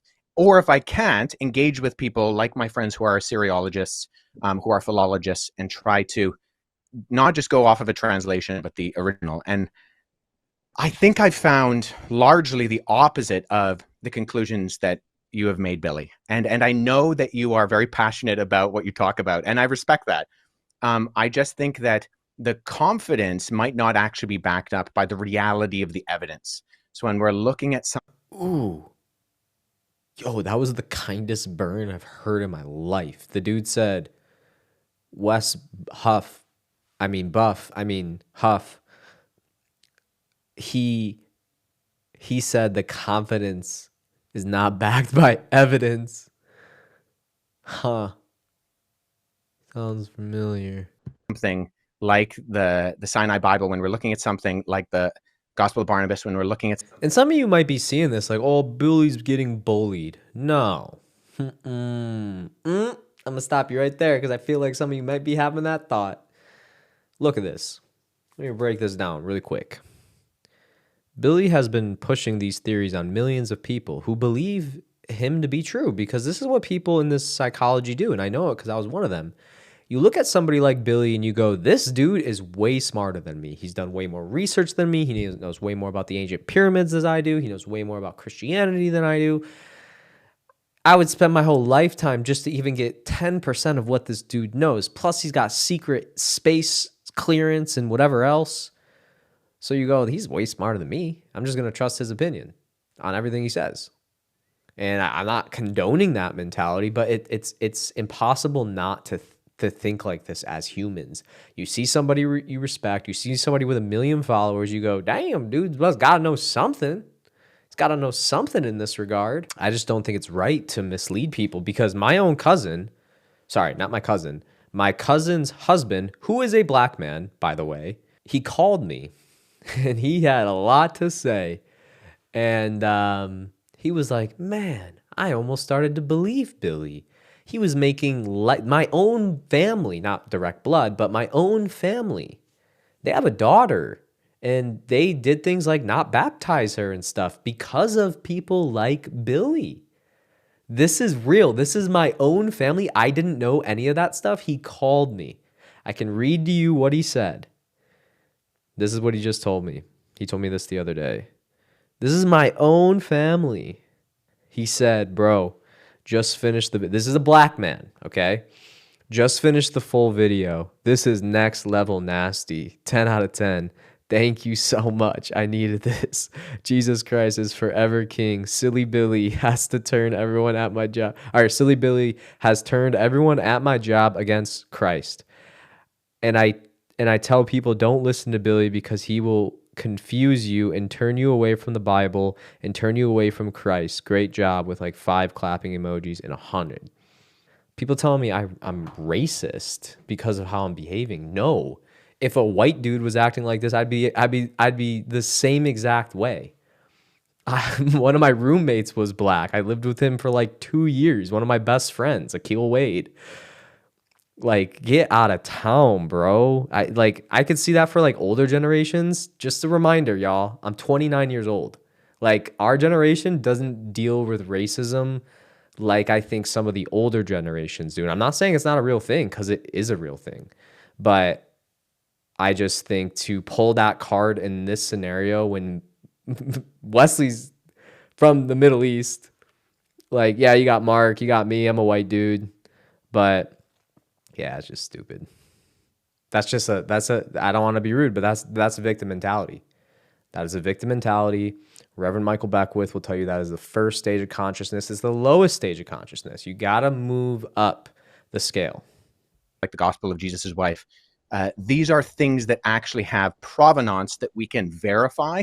And ultimately, I think the answers to the questions of the legitimacy or the illegitimacy of those things point to not just a different conclusion, but actually the opposite conclusion, and that Christianity is true. Well, now I'm glad you said that. So those... Okay, hold on. He's glad he said that. I wonder why. That's a weird remark. 3 topics are a very small piece of my concept and idea of what really happened in the ancient past. So that's a very small fraction. And that's... Okay, so I talked about this in my debunking video, but for those of you who didn't make it that far, I talk about this clip extensively. It doesn't matter what Billy's body of work is. They're discussing Christianity and his claims against the Bible and his claims against Jesus and his claim against God the Father. They're discussing the Bible. And he's trying to go somewhere else. Now, you can do this on your own time. He might have changed it by now. I can take a quick little look here. Ooh, interesting. Comments are turned off on his video. Ouch. Oh, wait, they're back on. What a interesting scenario. Do this right now. I'll share my screen, but you can find this stuff for yourself. Go to Billy's Lives, most popular videos. And here you go. His #1 most popular video. Could God of the Bible really be Satan? Okay, he's got another one on Jesus' Thoth or Thoth Jesus. Here's another one here. See, so you just gotta wonder. So my whole thing is like, oh, he can't change his position because it debunks his entire body of work. Now, what he's trying to do here is he's trying to pivot, change it up, talk about something else. Now, I agree, Billy talks about more than Christianity, 100%. But his most best performing stuff is stuff about Christianity. So it's like, bro, it's definitely not 1/10 of a percent. I think that's the words he used. No way. Not according to your social media viral videos. It's less than 1/10%. Yeah, 1/10 talk about eyewitness accounts convinced you that Christianity is real. There's been eyewitness accounts of every culture that I've visited around this entire planet, and their eyewitness accounts of what they experienced is 100,000% opposite of what's in the Bible. People have based on what do you mean? Can you give me an example? The Dogon tribe, for example, in Mali, Africa, they experienced a culture that they claim came to this planet from Sirius B. They have the evidence that they knew these beings were from Sirius B because they have the instruments that show the orbit of a trinary star system that we couldn't discover until the 1970s with our modern technology, okay? They understood not only the orbital pattern of Sirius A, B, and C, but even that B was a failed star, which you can't see it from Earth with the naked eye. They knew that it was a white dwarf. They even knew that they said that if you took a tablespoon of it, the entire tribe or 1,000 men couldn't lift the tablespoon. They understood mass and gravity as well. They were told the shape, the sizes, and the colors of all the planets in our solar system, which they recorded. And there's only one wisdom keeper, and that person can never be touched by a person. If they get touched by another person, they'd actually be killed. And then they eventually have a mentee that they break down that verbally handed down knowledge to. And that next person then takes over and becomes the wisdom keeper. And they've been doing this for thousands and thousands of years. And science, modern science, has found all their information to be 1,000% accurate. Then you have the Hopi tribe of the Americas, indigenous tribes, Hopi tribe, Lakota tribe, also having engagements with these quote unquote star brothers, even having an account of them being taken. What does this have anything to do with Christianity? Like, come on, bro. I'm just going to fast forward it at this point.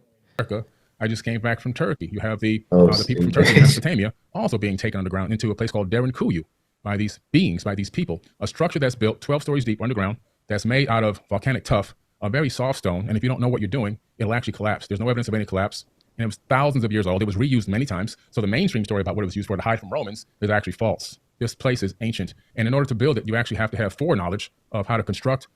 Billy mentioned last night Wesley was getting all smirky. This is where Wesley gets smirky because I think he's just like, dude, I don't know what you're talking about. I'm trying to be polite, but this has nothing to do with why we're talking. Like, come on, man. For underground civilization that can hold 20 to 30,000 people, places for livestock, places for worship, with no sign of collapse, and you have to have hundreds of ventilation shafts, and I've been down there. Those ventilation shafts cut through solid rock all the way down to the core. And there's even more. It links to other underground cities that are miles and miles away. As you get to the very base of this area, you can cut through and go to another location. But again, these people were taken under. Also, then you have the ancient Egyptians. Similar story. Major catastrophe comes. These people come and take them underground. Then you have the information in the Egyptian book of Going Forth by Day. More accounts by people, our ancestors, that have accounts that do not match up with the biblical text. And so all of a sudden we're saying that all these cultures, the Aboriginal people, I can go into them as well. I've gone on walkabouts in the Outback. In the Outback, the Aboriginal elders, same thing. They were seated here by Pleiadians. This is their verbal history for thousands of years. And I can go around the world and I can come with all this information from all these eyewitness accounts from people that should be respected, dignified, and shouldn't be scoffed. And that we're now saying that all this information that they put forward, all their verbal history, all their written history, that's got to go to the side because this one text is 1,000% accurate. Sure, but so my question is, most of that is oral history, correct? Oh, it's all oral history, even the Bible. Okay, so when we're engaging with oral history, what methodologies are you using to confirm that the orality is accurate? Oh, man. Well, first and foremost, some of these texts are... Okay, so he's nervous for some reason. Or maybe it was just a laugh of joy and silly, not a nervous laugh. I don't know. I could be wrong, allegedly. Some of these cultures have written down information in caves. You've got cave paintings. The Dogon tribe actually have not only written down... Sure. No, I don't disagree with that. The question is one of historic... Sorry, I didn't mean to interrupt you there. The question is one of methodological analysis. So you have to have a method by which you can find either that something is falsifiable or that there are avenues by which you can show internal and external accuracy of credibility. So this is what we do with documents. This is what we do with ancient Gospels. This is what I do. I've worked on Xenophon and Plutarch. And we look at the internal evidences and the external multivalent corroboration to try to figure out, okay, yes, we have all these stories. Great. I don't deny that. But as a historian, as someone who's trying to figure out what is accurate, how do you know if I use the term verisimilitude, do you know what that term means? No, but I can tell you this. Tell me how the Dogon tribe saw Sirius B, knew the orbit of Sirius B, a trinary star system accurately, and can show you the orbit with a special tool that they made that was given to them by these people. How do they know the shapes, the sizes, the colors, and the orbital pattern of all these planets in our solar system and other star alignments that they would use to have something called the Ziggy and planet and their own harvesting and planting and so forth and so on? That's not enough evidence that there's something. Well, I'm not aware of that particular case. And even, I mean, I would grant that, the ancient people are far more technologically advanced than we give themselves credit for. Just because they're ancient doesn't mean they're stupid. I am well aware, as someone who has done both investigation of the past and done archaeological analysis, that is a reality. My question is simply, okay, you have these stories or you have these accounts, you're referring to them as eyewitness testimony. How are you going about verifying that as that? Well, if the people have eyewitness testimony about Jesus, they then just wrote down their eyewitness testimony on a piece of paper or parchment paper or papyrus. This is where Billy gets shown what type of historian he is, what type of researcher he is versus somebody who has some real education. Now, I'm not even saying you have to go to college. Like, I didn't go to a lick of college, virtually a high school dropout, not literally, but like I said, not school smart. But education and schooling are two very different things. Like, I believe, like Billy, I know I've given him crap for Harvard and MIT, but that doesn't mean he's not a smart guy. And I've said that on multiple interviews, and you can verify that across the board. He's not dumb by any means. I just think he may have some flaws in the way he verifies things, which would make sense based off his evidence and what he brings to the table. So Wesley here is actually trying to like kind of help him and say, look, there's another way to go about this. And there's like these terms that we use to verify things and look at things, because you got to verify the orality internally and externally. And Billy doesn't do that. So these people... Right. So that's where internal methodological analysis... It's actually written down. So, I mean, it's the same exact thing. There's really no difference. Well, no. So you do internal investigations to figure out when something was dated. So something like... So when I use that term verisimilitude before, that's something these historians are looking for. It's a term that simply means the appearance or likelihood of truthfulness. So when you do historical analysis, it's an inference to the best explanation. So you have proof and you have data, and you're extrapolating that data on levels of probability. So some things can be confirmed as high probabilistically true, and other things are lower in their probability that they happened. But there are different methodologies, different ways that you explore historically how that happens. Well, so for the Gospels, we look at... With the Dogon tribe, scientists went there to visit the tribe, and they still have no answers because they used their modern science. They took the best scholars to visit these people, and they're still scratching their heads. Something happened there. Sure. That And, doesn't. and I'm not even denying that necessarily, but the question is, okay, we need different levels of evidence and exploration, not just scientifically, but historically, to derive something as eyewitness testimony. Now we have mountains of that, and I'm more than willing to go into some of that with the Gospels as early eyewitness testimony that can be verified externally and internally. But nonetheless, the only reason I ask, Billy, is because I've listened to a fair amount of your content, and I'm unaware of the methods that you use to try to discern between what is an accurate source historiographically and an inaccurate source historiographically.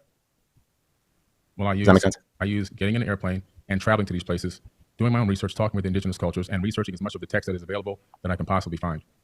Okay, so I don't dispute. And it's like, yo, fire, that's dope, but yo, that's not enough. Okay, that's not enough. I could go to Jerusalem and look at all things based off the Bible, but if I don't got some like real solid people with me guiding me and helping me understand the truth, I might run into some dude who starts telling me the pineal gland is in the Vatican. A Joe Rogan reference. I'm not really a big Joe Rogan fan. Honestly, he lost a lot of credibility in my book after having someone like Billy on, but that's definitely not over. I heard a little birdie. There's a birdie in the air. So it's in maybe the universe of Mr. UFC, Joseph Rogan. Allegedly, of course, allegedly. It's always allegedly. Everything I say is sarcasm. I know you guys know that. And I do believe you have done that. But I mean, even from what we've talked about, so you've researched the text, but when we talked about the crucifixion, everything you cited was either, and I mean with all due respect, false in terms of the Sinai Bible, because Codex Sinaiticus is just a 4th century Greek manuscript of the Gospels that we have today, or they were verified forgeries in terms of the Gospel of Jesus' wife and the Gospel of Barnabas. You may be right on that particular part of the topic, but like I said, that's less than 0.1% of the information that I hold. Sure, but that was the original question. So yeah. So that's what I'm saying. I'm saying, okay, well, so I'm going off of what we've already talked about. So you've said you explore the text. I don't deny that. But the evidence, by going off of what you have put forward in terms of the actual documentary evidence, is not just less than convincing in my respect. And I mean this with respect, because I think you have done a lot of research. You've traveled to these places. I have too. Like, this is what I do as my career.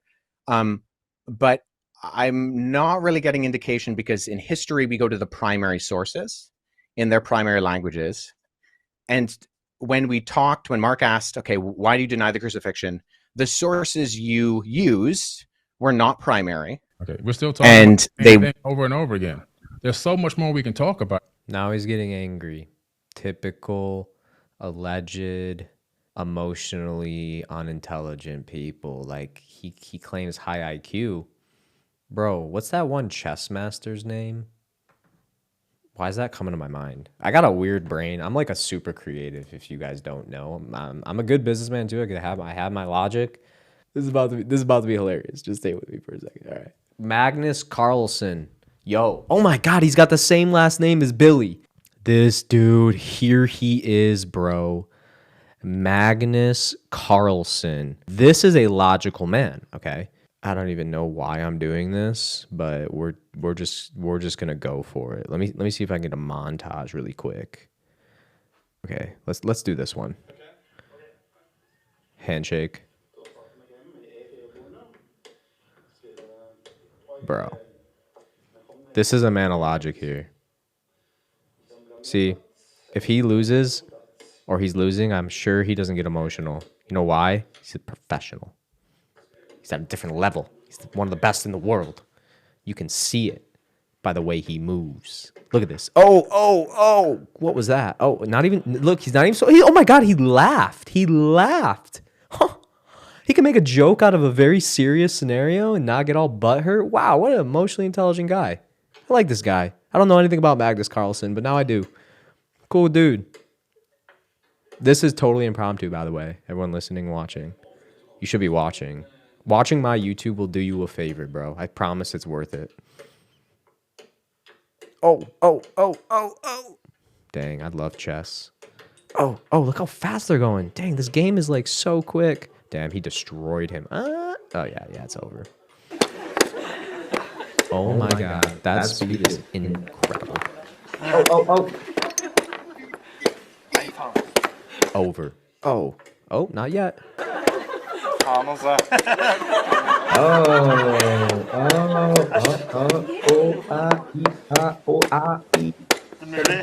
king, it's gonna be. I was gonna get that queen. It's over. Boom. Done, done. Hey, handshake. Look, oh, it's all smiles. That's one of the best chess players in the world, man. Sorry, I'm like totally digressing, but I hope some of you are laughing because I'm having a really good time. The fact I can do this is awesome. And I just found out my YouTube is monetized. Thank you, Billy. I didn't have any of this in the plan. He thinks I had this whole grand scheme. Yo, I've taken a lot of time off the internet to get right with God. And suddenly, all this is happening. Billy talks about manifesting. Bro, am I manifesting right now? I don't think so. I think God just wants this message to get out. That's what I think. But Billy, you decide, bro. But thank you, brother. I really appreciate it. Looks like I'm going to be making some money and paying those lawyer fees with them. Looking forward to that too. Hey, we're wasting a lot of time. There's so much more. That's this amount.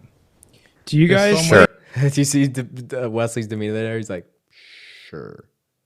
Yeah. Okay, buddy. About. Do you think that this is when the debate just goes sideways because Mark. So that first hour we just watched, hour and 6. That's the conversation really, because Billy likes to say my team.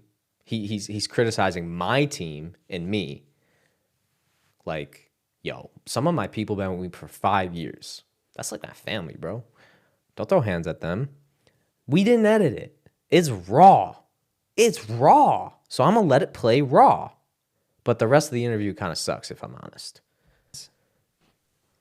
Could those have been... Put it a little, I'm not... little faster speed. Or whatever, but like where it talks about war, I always want to personally ask you this too, where in the Bible it talks... Okay, and by the way, remember how he said last night Wesley's computer was breaking out every minute or something, or whatever he said, a lot of times, 6, 7, 8, 9 times, whatever he said, I don't remember. I didn't even watch last night. I watched like little bits and pieces here and there, probably about an hour total. I was just like, dude, there was so much nonsense, I couldn't even actually handle it. Instead, I like went in my sauna, put on like the Bible with my earbuds.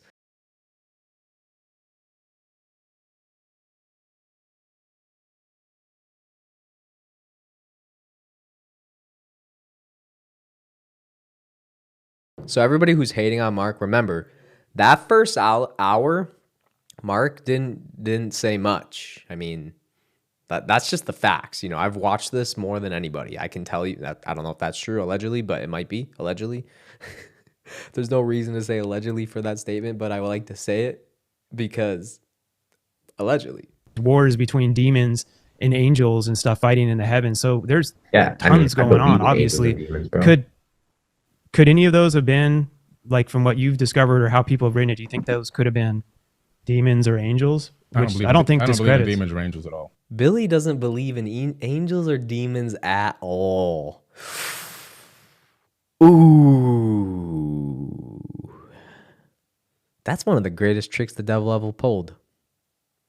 To make you not even believe in him. That's spiritual warfare if I've ever seen it. You don't believe in them at all? No, I don't believe in demons and angels. When you read... Wait. Hold on. Rewind, sorry. Wasn't going to do this. But he doesn't believe in demon and angels, but he believes in creator gods, demigods, and aliens. Well, I guess technically those wouldn't be demons and angels to him. But he also says in a video, like, Satan is smarter than the cherubim. So does he not believe in the cherubim, which is like higher than the angels? But he says he does. And he also says Satan's IQ is better than others. Wait, I'm confused. Because Satan was an angel. I don't know. Down in the book of Enoch, coming down, and the first thing he does is teach people how to make knives. Well, Enoch. Then cut a man's head off. You read, you see these. Quote unquote, Where's that in the book of Enoch? In the book of Enoch, Azazel. He comes down. He teaches. Where's that in the book of Enoch? Is it the only reason I ask is because there are 2 Enochs, first Enoch and second Enoch, and only first Enoch is an actual historical amalgamation. Okay. Oh, come on, that was so disrespectful. Did you see that? He was like, okay, like just totally disregarding all of Wesley's expertise. acting like he's the expert. Do you see the psychology here, guys? Absolutely ridiculous. You analyze the fact that these angels are having sex, they're getting drunk. These are just people. Whoa. Where are angels getting drunk? He says angels are getting drunk, bro. What? Capital WHAT. What? Angels party, they go, they hang out with people, they go to war with people, they put on their outfits and go to war with people. This is Where are they getting drunk though? They get married, okay, whatever that means. But they're having. They don't get married. Okay. In fact, Scripture says that angels can't get like married. Merry Christmas. Not married. Mary, Merry. But the point that I'm making here is when you start to really analyze what these angels are doing, and you start to analyze how many people are dying in the biblical text, you start to say, well, how many people did Satan actually kill? And when you start doing the tally, It's got something here, but Satan doesn't want to kill you.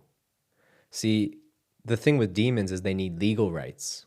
So Satan wants your soul. He doesn't want to kill you because if he kills you and he hasn't crushed your theology, he doesn't get you. See, forbidden knowledge would love hearing that because that's some profound wisdom right there.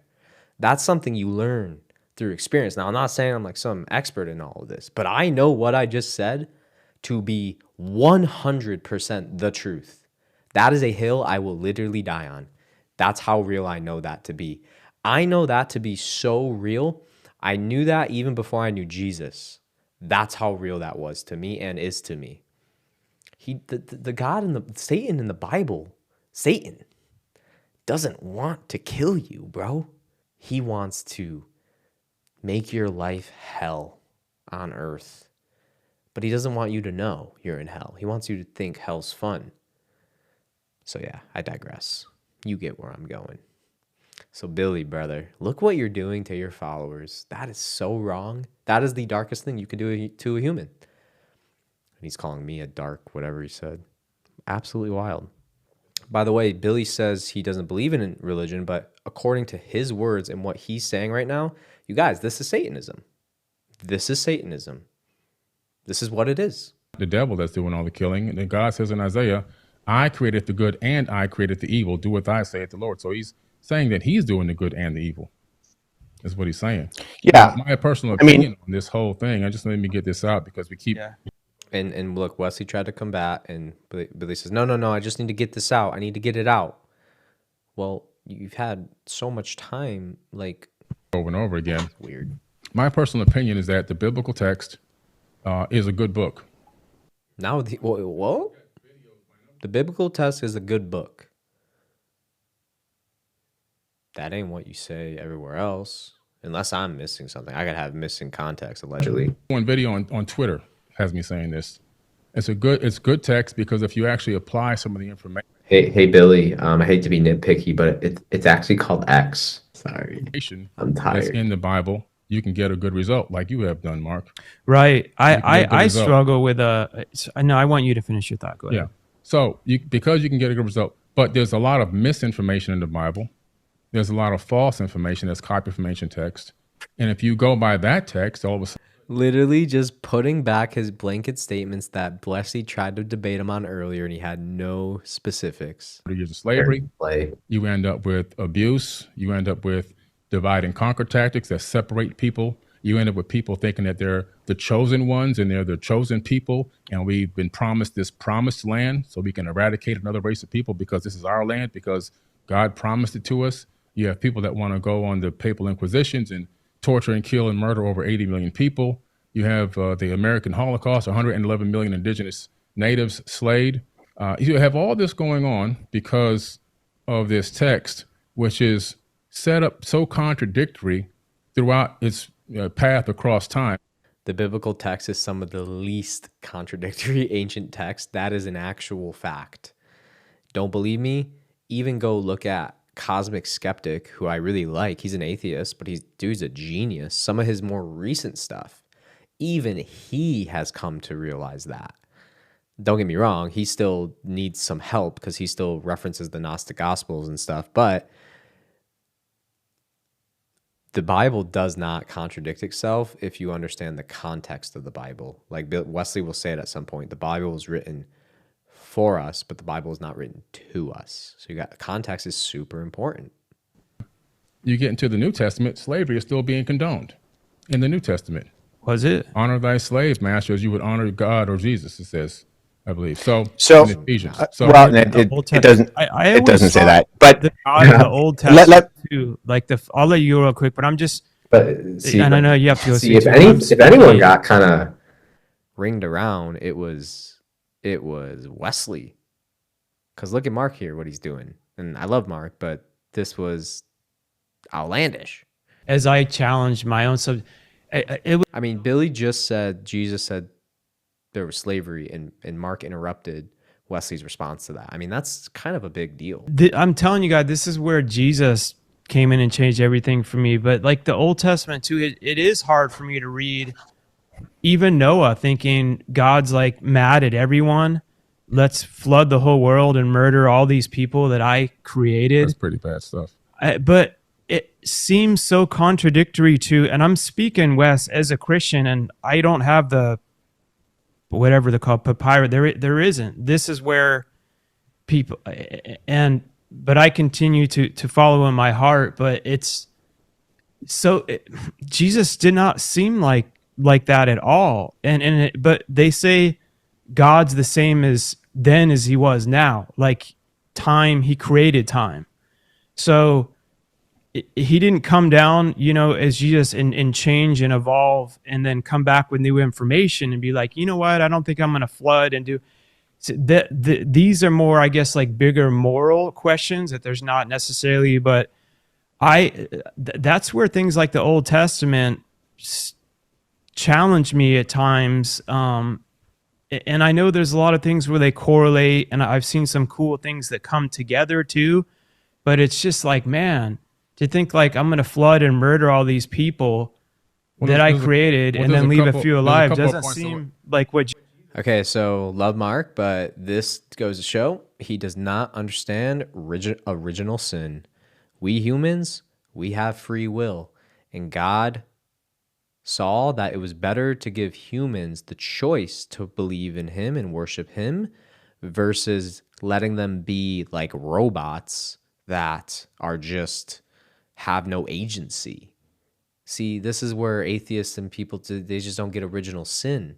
And love Mark, but he doesn't really get that unless he's just taking Billy's side and saying stuff that he doesn't believe. But from my perspective, it's like, no, that's not right, because the reason God does kill people, because those people are sacrificing each other, sacrificing babies. They're doing all types of wicked things. And God's like, yo, this ain't it. There's more to it than that. I'm generalizing, but this isn't my realm of expertise, and I can still at least have the conversation a little bit. Come on, bro. I interrupt you, but there's a couple more points I want to make because he got a lot of talking in. It did say, slaves, obey your earthly masters with respect and fear as sincerity of heart as you would obey Christ. That's slaves. Obey your earthly masters with respect and fear with sincerity in your heart, just as you would obey Christ. So it does say that in Ephesians 6:5, but there's so many aspects. That stuff is what. And what is the context of what Ephesians is saying? So I think this is very. This is so fire right here. Listen closely, y'all. Listen very closely. Important because we don't take text in isolation. So within Scripture, and this is why all the abolition movements throughout history have only been Judeo-Christian movements. There's never been an abolition movement that wasn't Christian. And actually, there's the recent work by historian Tom Holland, not the Spider-Man actor, different Tom Holland, but his recent Dominion highlights this fact very well. This is not a Christian, but in it, he shows that going right back into the antiquity with the Cappadocian Fathers was the first abolition movement, and then into the British and the American abolition movements. These were fundamentally Christian movements ran by Christians because of the idea that when Paul, who wrote that letter to Ephesians, says, in Christ there is no slave nor free, he's breaking down those barriers. So in Ephesians, when he says, slaves obey your masters, he's operating on the socioeconomic context of what he's going on. And he's saying, hey, we have slaves and we have free people, okay? If you're a believing slave if you're a slave who believes in Jesus as the Messiah, don't be be equitable in how you are living your life. Reflect Christ accurately. And that's a movement that he is fundamentally working towards, that eventually starts to completely take out the legs from the slavery movement in general. Wesley literally just said why that text is there. He gave the context. St. Paul is trying to dismantle slavery and is beginning to dismantle slavery. And Mark kind of just disagrees with him. I don't really understand Mark's reasoning. I think he's like trying to say if God had some type of foreknowledge, which he definitely does, then again, he wouldn't have done that. But it goes back to we have free will, us humans. God gave us that sovereignty over our lives. Period. I love, by the way, I love that this is respectful. I don't feel this is all. Listen to what Billy says here. Listen closely. Listen very closely to what Billy says here. Very closely. Very closely. I want you to turn your headphones all the way up if they haven't been up this whole time and listen super closely. Can we meme this, please? We should meme this next part. Somebody meme this. Make this thing funny. Yeah. Grown-ups talking in a healthy way. I appreciate Wes. And I think it's all love. It's all love. I appreciate this. Huh? What? I'm confused. This is an hour and 14 minutes in. The debate's done, bro. He's got to go in a few minutes. He just said he appreciates it.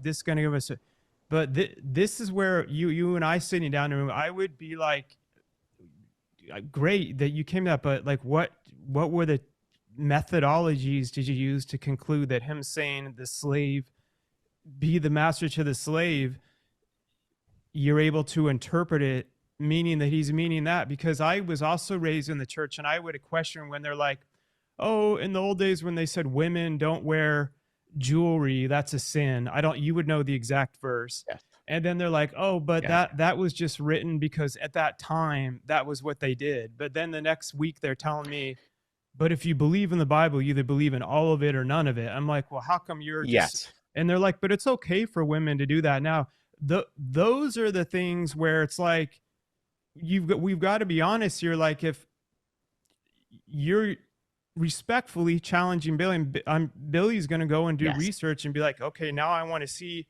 how to have, because we're all critical thinkers. Those things seem to just get so blindly pushed over when they're like, but that doesn't apply now. And it's like, I think there's more common ground than people think, and some of your words stuff recall, but also like, it's weird to me to think that he would be like, women aren't allowed to wear jewelry and this crap. And then Jesus came and he's like, none of that matters.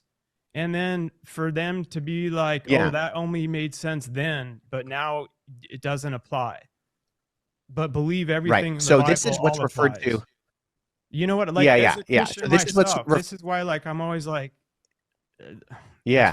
So there's a discipline called hermeneutics, and that's the methodology of interpretation. So there are multiple levels that you interpret something.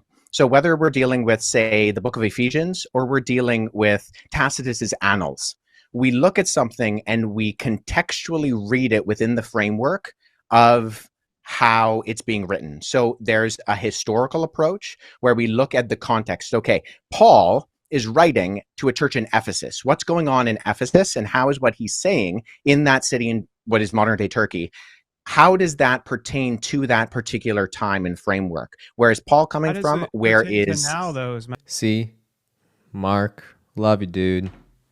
And nobody give him hate, because remember, he's feeling bad for Billy. He's feeling bad. He's trying to get his boys back because Mark's like weighing it out in his head. He's doing his mathematics. And he's like, the ratio of this debate is like 99-1. Let me even it out just a bit. So he's trying to bring that ratio up. And Wesley's actually giving some great answers, but Billy's remaining super quiet. I feel like there's an energetic thing happening right now. Billy's doing something to Mark. I don't know. I know this stuff when I see it, man. There's something happened spiritually here. Just kidding. That's all allegedly. I'm being sarcastic. Because Yeah. So here's how I answer that question. And I love it to death, Wes, but you're starting to give me, sorry to interrupt you. I believe in God. Like, I believe in, and Billy believes in God too. I get, I don't know. Billy believes in. I get why things are challenged and things need to be challenged, but it's saying that was to women then, but being raised in the church, so it's and yes stuff, and no. They say, but then they'll pick something and they're like, but that doesn't apply to them now, because in that context, he was talking to this certain town where they were having problems with I'm like, well, that's not written anywhere. And they're like, well, if you go to blah, blah, blah. And then they say, well, God is all knowing. So he perfectly chose what was in and out of the Bible. I believe whoever created the universe, which is God, in my own opinion, is way smarter than any of us.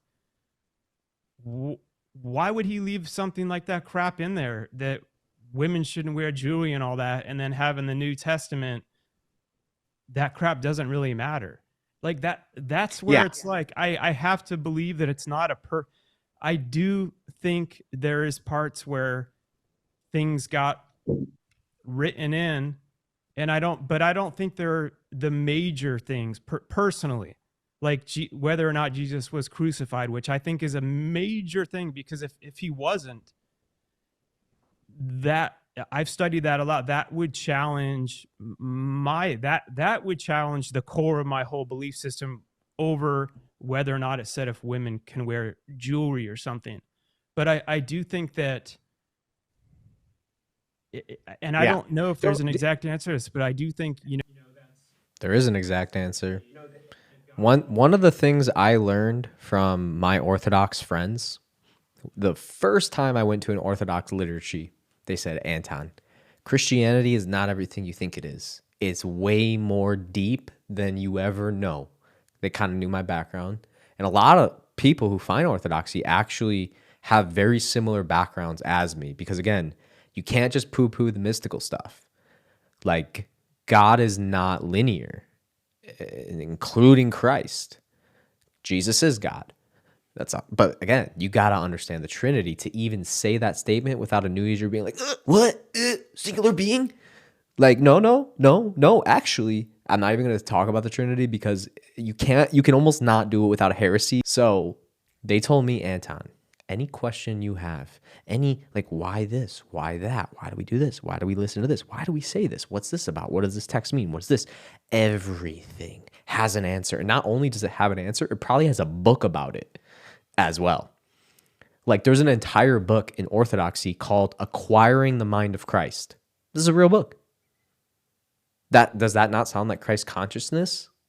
Well, it is, but it's through the lens of the Bible. See, this is why I think almost all these New Agers, bro, they're looking for Orthodoxy. They're looking for it, bro. Sorry, I'm getting excited because this has just been so life-changing to me. In there, it's like, why? Yeah. So here's the thing. So the Bible was written for us, but it wasn't written to us. There is an original audience, whether that's the ancient Israelite in the ancient Near Eastern culture, or whether it's the Greco-Roman believer in Jesus within the city of Ephesus. So as historians, and I mean, most of the books on this end of my shelf are what are referred to as commentaries. Sorry, I got to theologians and historians. Would God be smart enough to know I'm not just going to write to this demographic of this civilization now, knowing I'm a God who created the whole world, and people are still going to be studying this thousands of years later? Yeah. That's what I was going to say, but I didn't want to cut it off. Yes. So I'm sorry. So by the way, here's how I would I'm answer the that, worst Mark. interrupter ever, and it's Again, everyone getting pissed right now. Remember, the first hour in like 10 minutes, Mark was pretty quiet. So people are letting their cognitive bias play out on the second hour. That first hour, bro, that was fire. I mean, don't get me wrong. This is even still good if you really listen. Mark's just being devil's advocate here. He's giving Wesley a hard time. Wesley's got answers. type thing of like, I get a thought and I got to get it out or else I freaking forget it. So I'm sorry about interrupting. Thanks for throwing me under the bus for that. Yeah. So, Oh my gosh, Billy laughed. That's nice to see. so how I would answer that is I would say this. So you do have examples of where Paul is writing, and he's writing to a particular group. And so we look at, okay, what does it mean for a woman to wear and adorn themselves with gold in a first century Greco-Roman context, right? It has to do with the fact that prostitutes would wear those things. So we need to ask the question, what is the intention of the text? So sorry, yes, I gotta we ask can you again, take the though. meaning. But how do you interpret that's what I've been, the reason I'm interrupting you is I've heard this. I've been there, done that. Yes. I respect the crap out of you for how deep you go into studying the ancient texts and stuff, which is so important for the real root of it all. But they've told me that same thing, and I'm like, but why doesn't it just say that he was speaking to the women and stuff that were prostitutes of that time? Like, where does that correlate? He's not speaking to prostitutes. He's talking about purity, and he's talking in the context of when he says, don't adorn yourself with jewelry. The original audience, and we can explore this by the historical analysis. How dumb that sounds, saying the original audience, then later on saying, but now it's okay for this audience because these women and stuff. No, because it's the point that he's making. I get why people like, if we're gonna, we got to be open minded. We're punching holes in other stuff. We're punching holes in other stuff. What you mean by that, Mark? Even if it's agreeing, like don't you think that's a little? I get what you're saying. Like if prostitutes at that right now, if prostitutes all wear a red band around their neck and that signals what all prostitutes are, and it's like, don't wear that. A lot of prostitutes have tattoos, and a lot of women who aren't prostitutes have tattoos. Right. I don't think it's this black and white that only the prostitute, and also you're only talking about in one little town. So my bigger question would be to God. Well, in Greco-Roman antiquity, like, why did you put that in the Bible? So that just confuses everyone, though, because all these other civilizations are going to be reading that. We have something we keep saying here. God didn't put that in the Bible. Men put this stuff in the Bible. Oh, okay. Wesley's gone. Let me fill in for you, Billy. Yes, you are right. Man put that in the Bible. Okay, I'm going to try to say the Trinity without a heresy. So I'm going to keep it simple, and I'm not going to elaborate. Again, baby Christian, don't crucify me, please.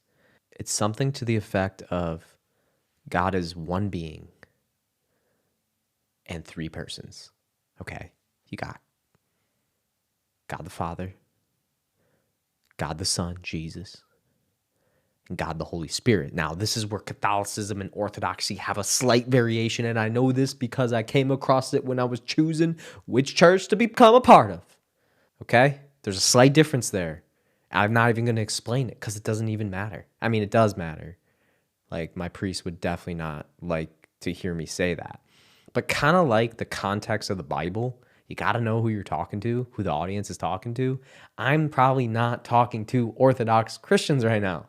And if I am, Lord have mercy on me. I'm sorry. I'm being a heretic. But you get what I'm doing. You get what I'm doing. God is one, but three persons. Okay? So once you understand that, you could say, oh, so the man that wrote the Bible, according to Billy, God is man. He's not necessarily wrong. But see, he's still wrong according to Christianity. See, man can have the Holy Spirit, which is God manifest in one of the three forms. See what I'm saying? So in Orthodoxy, this clicked with me because in our Orthodox prayers, we say, we acknowledge Jesus, we acknowledge God the Father, but then we acknowledge the Trinity as God. Holy Trinity. We say that, Holy Trinity. Okay, the Holy Spirit is God. When I understood that, it made so much sense. I go, oh, I get it. God can work through people. We're not God, though, but we can have the Holy Spirit. So in a sense, we gain, if you want to use New Age thoughts, Christ consciousness, but we don't get it through the mind. We get it by changing the heart and repenting and doing all the things. See this nuance and how it's so deep and profound, and I probably just said at least 2 heretics, but that's the general idea. So Billy goes, just tell me you don't understand the Trinity without telling me you don't understand the Trinity. So Wesley's gone, so I'm filling in now. All right, put me in, coach. Put me in, coach. I think that was some of the old, I'm telling you, Billy, it's for me, I think he'll get back on. If it wasn't for sorry, we got you back on, Wes. Yeah. I understand what you're saying, Mark, but what I'm saying is I think we're missing a big point here. The point that I'm trying to make here is that the Bible is written by people, men who are extremely flawed. And the evidence of that is what they took the information that's in that biblical text and what they did with it globally to other human beings, and how they even wrote about it in the Bible, how they enslaved and tortured people in the biblical text. So in that case, even in the book of Deuteronomy, which is one of the most brutal books out there, where everything is given okay to rape women, kill children. If one person talks against your Lord, go to that town and kill the whole town, burn the town down. So brutal. It's just too much. Like I said, or turns people into salt. The killing in the Bible is not being done by Satan. That's why I don't care about. I don't believe in demons and all this other kind of stuff. Moses goes to the top. He talks to God. He gets his tablet. The first commandments are, "Thou shalt not kill." He comes down. As soon as he sees the people making a golden calf, he kills most of them. It's just like, come on. It's just ridiculous. And I've learned with some of these stories how it correlated with kill your first son. So for those of you that don't know, Wesley, for the last 30 seconds, he couldn't actually hear anything they were saying, and that is context I have. I believe he's doing a reaction video, so he'll tell you the same. So he couldn't hear everything that just said the last 30 seconds because his internet did cut out. I'm sure he did it, like Billy will tell you. He didn't freaking do it. He's in Canada. This ain't like America. With Jesus, but I'm still in my head, they're like, that's so beautiful. He was willing to sacrifice his son as God would. And I'm like, I don't believe that's beautiful. So mean that God, I don't believe it's beautiful. Jesus changed my whole story. No, when I'm in heaven, and I don't believe God is irrational, because he would be smarter than every one of us to be able to literally create everything. I would be like, God, I don't why would you tell that dude to kill his son? I don't see any benefit in killing your own kid. And then right at the last second, he's like, no, it's cool. I was just testing your faith in me. It's like, that seems psychologically, to me, when God's like, kill your own son, but then at the last minute, it's sadistic. Don't do it. Oh man, Abraham. You proved your faith to me. I would be like, Abraham. God, isn't there I don't feel like you need to do that to a person. I don't feel like Billy and Mark could benefit from Jordan Peterson's perspective on that story. It's pretty profound. I think that's such a beautiful story. And I'm talking as a Christian. There's a lot of things with the Old Testament I struggle with, but it doesn't change my overarching beliefs. And I think there is things that are written in, maybe misinterpreted, that aren't as important as the bigger things, like the crucifixion and stuff of Jesus. I'm hoping to God that your methodology of proving that is right compared to Billy's in that specific scenario.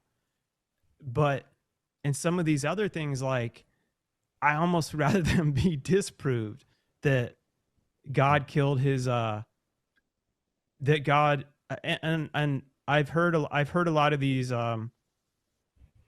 different answers and stuff, and I know God gave us free will, and I understand all that too, but it's just like the God of the Old Testament and Jesus, it's hard to believe that they're the same person. Yeah, sorry, I cut out quite a bit there, and so I think I missed a large portion, so I apologize for that. And I might get to say a lot of stuff that I want to say. Go ahead. Yeah, so let me just say this. So the most quoted verse of the Bible in the Bible is a version of Exodus 34:6, which which fundamentally describes who God is, that he's compassionate and loving, full of grace and mercy and abounding in steadfast love. And so, in fact, if you read the book of Jonah, the beef that Jonah has with God, the reason why he doesn't want to go to Nineveh is because he believes that God is so loving that if he tells the Ninevites to repent and they repent, God is going to forgive them. So fundamentally, we have the picture of God consistently throughout the Bible, both in the Old and New Testaments, as being a God who is rich in love and mercy and abounding in steadfast kindness. And so we want a God who is just. And just to speak very briefly to the slavery issue, I mean, Leviticus 25 condemns by death the man stealing. So stealing someone and selling them into slavery. And the fact that the 10 Commandments are prefaced with, you are a nation who was slaves. You know, I'm the God of Israel who brought you out of Egypt. So there's a fundamental difference, and there's lots of literature on this. I would encourage people to read my friend Paul Copan's book, Is God a Moral Monster? He's written some excellent stuff. He's also written on Did God Command Genocide in the Old Testament? He's a leading expert in the field of a comparative analysis of ancient Near Eastern war literature. And so there are very coherent explanations for these things, and that slavery within ancient Israel was very, very different from what slavery around the ancient Near East was like. And on top of that, once again, when abolition movements happen, what's that? Sorry, Billy?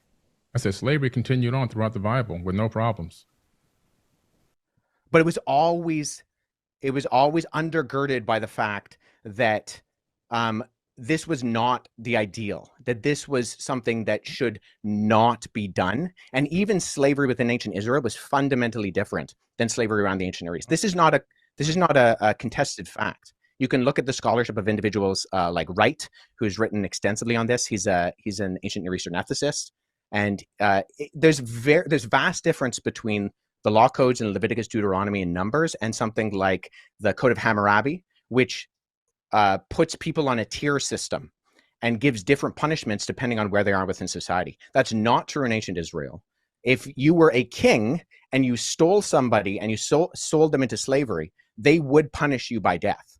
But you steal somebody else's slave. You can't steal somebody else's slave. That's not a good thing to do, right?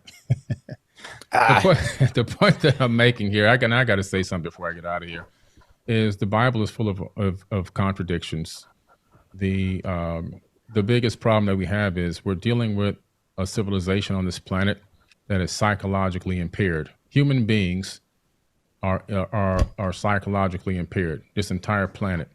We're living on an insane asylum. Earth is an absolute insane asylum. Mental illness has spread throughout the planet Earth like a complete virus.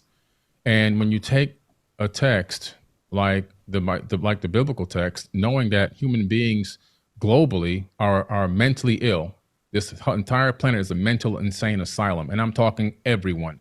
All 8 billion, whatever number of people we have now, are all mentally ill. And what I mean is there's different levels of mentally ill. We all have trauma that we're not dealing with. We all have internal issues. We all have situations that shadow work that needs to be done.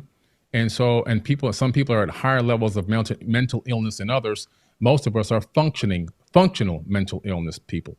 But when you take a look at the biblical text and you start going through this information, and it's the way that it's laid out, it becomes a proponent of more divide and conquer tactics. It becomes a proponent of racism. It becomes a proponent of slavery. It becomes a proponent of all these things that are dark and ill, including murder and killing in the name of God, which has been done how many millions of times. So my thing about the biblical text is it actually authored by the creator of the universe, or is it authored by the dark forces of, maybe, if this Satan is real, Satan himself? And the reason why I say that is because all-knowing, all-loving God, omnipotent and omniscient, that is creating not only this universe, probably most likely multiple universes, because a creator never stops creating, especially with infinite power, is now at some point, through the lens of a human, going to author a text that is going to allow human beings to misinterpret it and take it in his name and begin to slay people, torture people, and enslave people worldwide, to claim that you're chosen ones, to set up a state of chosen people and then to even claim that you have chosen land and to torture and kill even more people, women and children in modern times, still going on till this very day. To me, that doesn't seem like a very intelligent being, especially a being that knows the beginning and the end. So if you know the beginning and the end, you have a certain level of foreknowledge. You have advanced knowledge that goes beyond. You know what's the ending before the end even occurs. So you set up everything for success. Why? Because a genius solves problems before they happen. And I'm going to drop the mic on that. With some of that too, I think. Okay, so now Billy's got to go, and he lied to us about where he's going.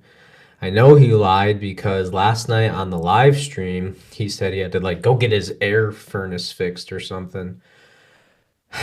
And he tells Mark he's got an important meeting he's got to go to. I guess that's an important meeting, but I don't know. Yeah, there's old stuff that it's hard to comprehend, but the thing that continued to change my life was Jesus, and the core of it was who conquers all things. I can't miss it. So yeah. Keep going. Right, we can do a follow up. I really appreciate it, Billy. Thanks so much for interacting.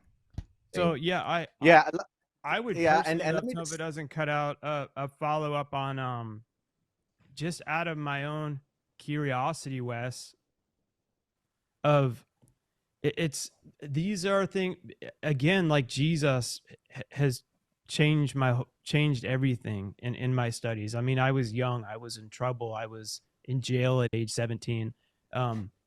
It changed my whole life, and everything Billy was just talking about. Yes, of course, we all know people are broken.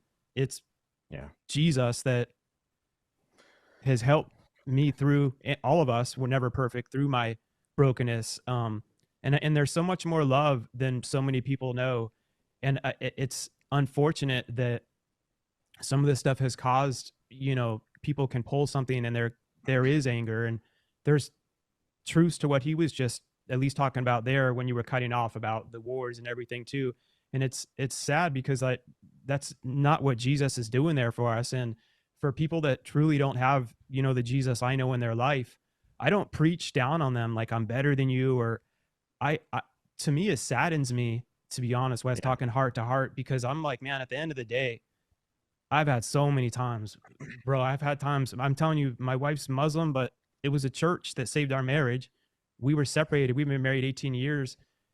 Like 3 years into our marriage, we were separated, living separate, had our 2 kids. She was so lost, she literally found herself driving to a church as a Muslim. It just so happened at 11 a.m. There's too many coincidences in my own life that I can prove that, Oh my gosh, wait. Wesley's camera just turned off while he's on just with Mark. Come on, bro. Joe Biden. Come on, man.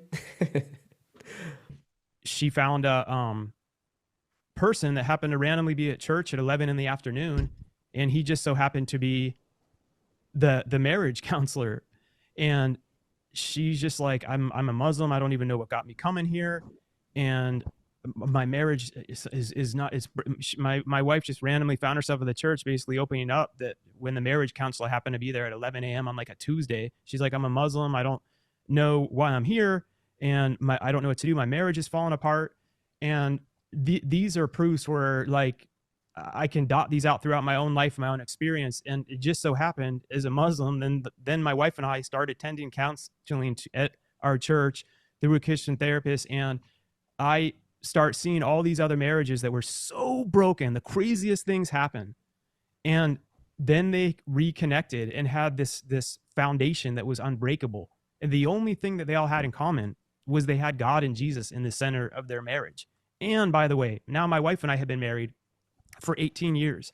And she has struggled internally with the Christianity, how that saved our marriage, and being raised a Muslim and stuff. And that's a whole other conversation. But my point is, like, God is orchestrating.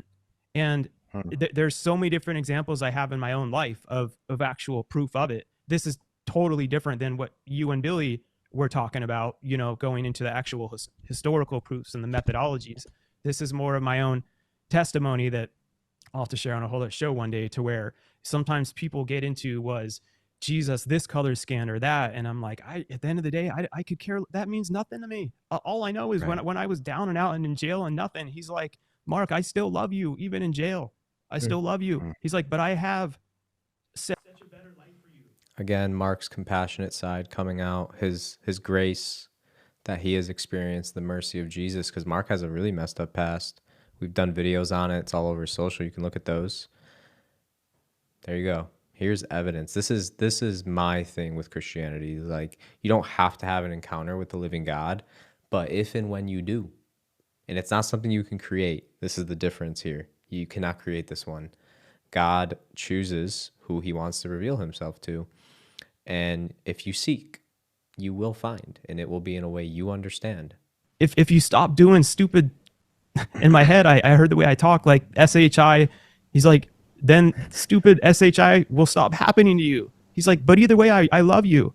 And I could feel that like in my gut, and that love and stuff is so real. And I listen, and I've continually changed, and I'm a constant work in progress. I mean, we are all broken, and I get that. And I'm just opening up to everyone that struggles and the anger and stuff. I can see from their point of view, you know, when you read some of those stories, they can come off and only think that it's evil and not understand the beauty and the real love. It can sound corny, but like, I'm speaking from my full life experience. I've had so many times in tears, and it's like no other human being's there.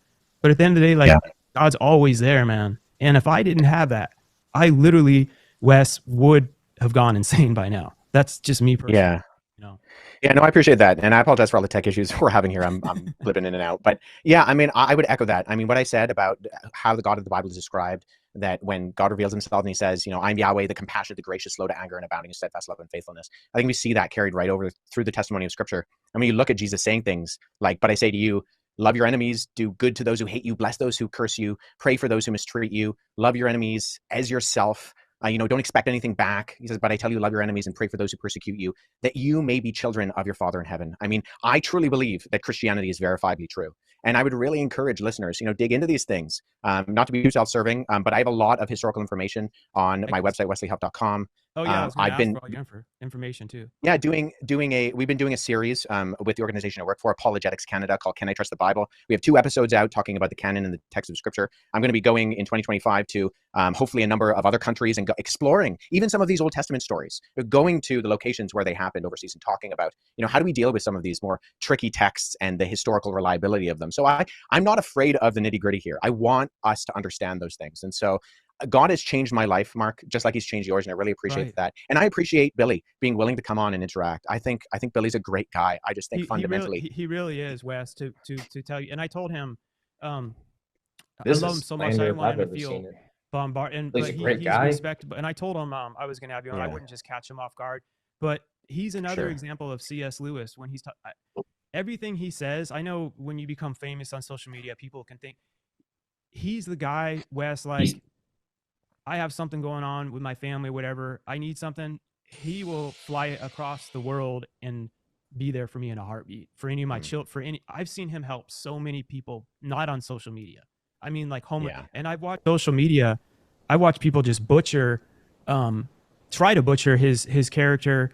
When I've seen him behind the scenes acting like C.S. Lewis was saying, like in God's eyes. I've watched him get a homeless guy literally a car, and all these people writing in hate that it was fake. And I'm like, dude, he's my neighbor. Right. I watched him not only do that, but buy 3 other people cars that wasn't even public, out of love of wanting. His character aligns with Christ more than he even knows. And that's where I believe the devil tries to really defy people, like in the details.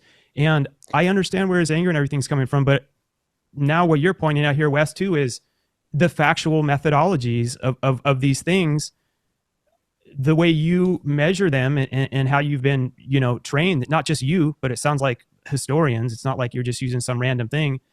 Not all those same tools are being, and I'm just dumbing this down to something like me, like being used in the way that he's legitimizing some of these major claims. Some of the other stuff with the technology and all that, I believe that could be I think that's really fascinating. But like the stuff from the book saying Jesus wasn't actually crucified, that's a huge deal. So it's like, that didn't seem to be passing those marks of how you would measure whether or not, you know, not just you, but like the scholars and stuff of if something is truly valid or not. And I'm not saying that means everything he says to everyone listening isn't valid. I think a lot of stuff, I know when he's out of the country, I see him in these sites. Like that's, you know what I mean? So he's not just like some person trying to just make some fake media. I'm just letting everyone know, because we believe differently. We respect each other. At the core, he's like a brother to me, you know? Yeah, I hope none of my critiques of Billy, whether, you know, today or, you know, anything I posted online, reflect any kind of castigation on his character. That's not my goal. My goal is, and I do this with Christian videos too. Sometimes people say a little bit crazy things with the biblical languages or whatever. And sometimes I do go on social media. I'm like, hey, we need to correct this, because we need to make sure that what we're saying is true. And there's a historical smell test. And I'm afraid a lot of what Billy says just does not pass the historical smell test. And that has nothing to do with him as a person. Right. It's not a personal attack. I think I would just implore and encourage Billy, you know, the sources that you're using, the ways that you're analyzing evidence, they need to be verifiable. And I think when we look at the Bible and we look at what it says, that you have these early eyewitness testimonies of this person, Jesus Christ, I think those are verifiable. And we can say what we have now is what the original authors wrote. And those original authors, they are eyewitnesses of those events. And Jesus, he says audacious things. He claims to be God himself, and then he predicts his own death and resurrection, and he does it. And people who rise from the dead have more credibility and authority than people who don't rise from the dead. And so I think that means something. You know, you mentioned C.S. Lewis. C.S. Lewis said that a Christianity, if false is of no importance, and if true is of infinite importance, the only thing it cannot be is moderately important. And so I think we need to take that seriously. We need to make sure that we're analyzing whether it's true or whether it's false. And if it's false, throw it away. It's right. Like I said before, there's no use in following a lie, even if it's a convenient lie. But if it's true, that should fundamentally change the way that you live your life. And I think it is verifiably true. Yeah, as we're ending up, I obviously live my life believing it to be true, but there are some things I still struggle with. And by the way, so did everyone else in the Bible, as I was saying. They leave them in. They never were just one day perfectly, I'll never mess up again, I'll never doubt God again. That's what continues, like I was telling you, Wes, to make me believe is the humanity that's in the Bible throughout, to where if it was written by a person, I feel like they would make these people like perfectly, once they found God, they never questioned him again. Even after all this, they'd be like, I'm doubting this God. I don't. So, and that to some people, they look at that as contradictory. To me, it was the opposite. That gives me hope because it's more relatable. And God's like, I'm always here. And I feel like that's us as humans. And one thing I want to tell you, that because you like scholarly stuff, I think you'll find this interesting. I got my BS in psychology at Colorado State. And in one of my courses, we studied Jesus, and it wasn't a Christian college by any means, any religion, but we did a case study of Jesus Christ and ran all the standardized psychological tests. And it's basically, if Jesus Christ, which everyone agrees was a person that existed in that time, I don't think there's really anyone that questions that anymore. That's been so overly proven, regardless of your beliefs.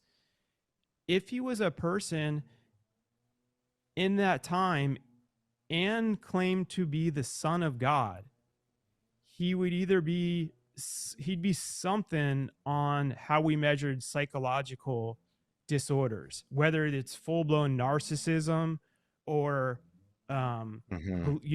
schizophrenic, all kinds of things. And we ran the test the same we would with everyone else, studying his writings in life as a whole. So because he just said one thing, we couldn't we had to take everything into account to see like the patterns of what he said, his actions. Yeah. How did they match up his words? The different psychological tests, because you could say one thing, but you could start to see behind the scenes, oh yeah, they have some schizophrenia, like different symptoms that would correlate over time. But he couldn't not be, he would either have to be the Son of God or crazy. You can't, that's not the politically correct term. They would have had, but even our professor, who, by the way, didn't claim to have a belief in religion, said it can't be both. Well, at the end of the test, Jesus came out to have no psychological disorders at all, meaning he was a sound person, and what he said would have been true. And that class actually, without them even knowing it, took my faith even to I already had strong faith then, but I'm like, wow, that took it to another C.S. Lewis even level right there, that we just did a case study on him, ran him through the test, and he's not crazy, but he says he's the Son of God. Take Jesus seriously. He's either a liar, a lunatic, or he's Lord. And so it's very interesting that you phrase it that way. And even going back to what you were saying and touching on the methodology question, historians, when we do analysis, one of the methodologies is what's referred to as the criterion of embarrassment. And what you talked about with the authenticity of the heroes of the Bible being fundamentally flawed is one of those criteria. You know, people in history don't usually write things that make themselves look bad, that reflect poorly on their leaders and kings. And I mean, you look at this, when you look at the inscriptions from the ancient Near East, the Babylonian inscriptions, the Sumerian inscriptions, the Egyptian inscriptions, they always make the king, the pharaoh, look good. Right. Because even when they lose battles, they spin it in this like political narrative. I mean, just like we do today with politics, right? But when you read the Bible, what really sets it apart, both the religious text and in historical text, is the honesty it conveys concerning its heroes. And a primary theme of biblical scripture is that the greatest individuals spoken about in it through its pages are broken and flawed. You know, even just thinking like off the top of my head quickly. Yeah, sure. Abraham was the father of a nation and he was a liar. Jacob was a patriarch of Israel and he stole his brother's birthright, right? Moses led the Jews out of captivity, but he was a murderer. Daniel was the greatest king. You mentioned he was a man after God's own heart. And at the same time, he was a serial adulterer. Noah was the only righteous person on the earth, Genesis 6 says, but he was a drunk. Peter was part of Jesus's inner circle. And when things got tough, what happened? He chose to deny he even knew Jesus. Paul wrote more books in the New Testament than Jesus, any other book. Yeah. And he was before later are beautiful too, where he denied him 3 times, but then what did Jesus say back to him 3 times? Was it, do you love me? And so then these are things that I find really fascinating. He denied him 3 times, but the chance to redeem him, which God wasn't doing that for God. Yeah. I think God was doing that for Peter because he knew how broken he was going to be over that. But at the core of it, I just want everyone listening to this from all different beliefs. I don't believe our God is an irrational God. And I know people can get religion and stuff so misconstrued by so many things, but at the core of it, God really looks at, I believe, what's in our hearts and who we truly are. And when we make mistakes, do we continue to try to be better than the version of ourselves that we were before? And are you trying to live a life of purpose? And that looks different for different people in different circumstances. And I think he's a very rational God and much more smarter than us and much more loving. And there is stuff that I definitely still have questions about, but it's not enough to break down. It would be more like 8% of stuff out of the Bible versus the other 92% that I know is so true, you know, and things like that, like the necklaces and that, which aren't hugely relevant, but it's just still perplexing to me at times. But I understand how you're able to explain it. I'm sorry for cutting you. I have heard it, and I know you know it all. And I'm not even I completely believe what you're saying, and I believe that to be true. But you get how it can be like perplexing as well at times, you know. So Mark pretty much right here just admits he was the devil's advocate, and he's apologizing. So he shows his real cards. So all the Christians, again, for the record, like Mark is such a good guy, such a good guy. So stop being mean to him. He needs support, please. I'm his social media manager. We need to get his content back up. I'm sure he'll eventually talk about it. It just might not be for a very long time because he's complying to Billy. Billy sent us cease and desist, and Mark listened. He's just doing what's the safe route. And honestly, it's going to be the best thing that ever happened to him for this whole lawsuit. So y'all can hate, but bro, Billy throwing hands and Mark, he ready. Scripture is easy to understand. I mean, I think Scripture is clear on what it's clear about. You know, that we live in a world that is broken, that is flawed, that we are not in right relationship as the creature with our Creator. And, you know, you have this narrative of fall, or of creation, fall, and then redemption and restoration. And I think that is clear. And that's not to brush over texts that are more complicated. I mean, the reason I have a home library with over 2,000 books, with, you know, almost 2,000 years of historical writings, is that people are wrestling with these things. And I think that's okay. You know, God is big enough to handle our doubts, and he's big enough to handle our wrestling I really like that. God is big enough to handle your doubts. That's fire. And I think that's a good thing. I think the fact that God made us with a mind and then calls us to love him with all of our heart, soul, and mind means that God wants us to explore. And let me just finish off on this. With free will. Is that, you look in there's a book of the Bible called the Psalms, right in the middle of the Bible. And Psalm 23 is a very famous psalm. The Lord is my shepherd, I shall not want. He makes me lie down in green pastures. At the psalm immediately before it, Psalm 22 starts off like this. My God, why have you forsaken me? Why are you so far from me? And you know what? The one thing I really moves me about the God of the Bible is that the same God who sees the person who says, the Lord is my shepherd, I shall not want, and the person who says, my God, why have you forsaken me? The same God sees those as equally valid forms of worship, in that the God of the Bible is not afraid of questioning, of doubting. And he says, hey, come to me. I'm big enough to handle these things, and I've given you a mind to explore them. And I fundamentally believe that Christianity is true. And so we need to wrestle with these things. We need to explore them. We need to go to the original sources, and we need to make sure that we're doing our due diligence and not just having a blind faith. The Bible does not call us to blind faith. It calls us to a faith that seeks understanding. And so that's hopefully what I hope the listener is hearing in what I'm saying. I love Billy. I love you, Mark. I don't want to cast any negative aspersions on anybody, but I fundamentally believe that Billy is incorrect, and I think that there should be a level of accountability to correct that. But I appreciate him coming on and being willing to do this. Absolutely, Wes. And I appreciate, look, this came for all the people listening, and you're a Billy follower, let's say. Look at how the Christians have handled this versus how Billy handled this. Don't get me wrong, we went hard, but he punched first. And you're going to see a lot of reactions from me, from Wesley, I don't know, from Mark, but there won't be a tone like Billy had, because there's a spirit behind that. And it's not the flower of life spirit. I can confirm and verify that based off my feelings. But by their fruits, you will know them. Fruits are more than just the results in your life. It's your temperament, it's your energy, it's what you put out in this world. Now, don't get me wrong. I'm no saint. I'll tell you straight up. I'm messed up. But I strive to be a good human being. I really do. And sometimes I'm a little stupid. Sometimes I'm funny. Sometimes I'm smart. Sometimes I'm witty. Sometimes I'm mean. So quickly that I've been wanting to have this talk with Billy for a while, but then it came up so quickly because I'm back and forth from my company. He's out of the company. And then we're like, wait, we're actually able to do this tomorrow. And I'm like, man. And then I'm looking at our calendars. I'm like, I don't think we're both going to be available I'm like, we just have to make.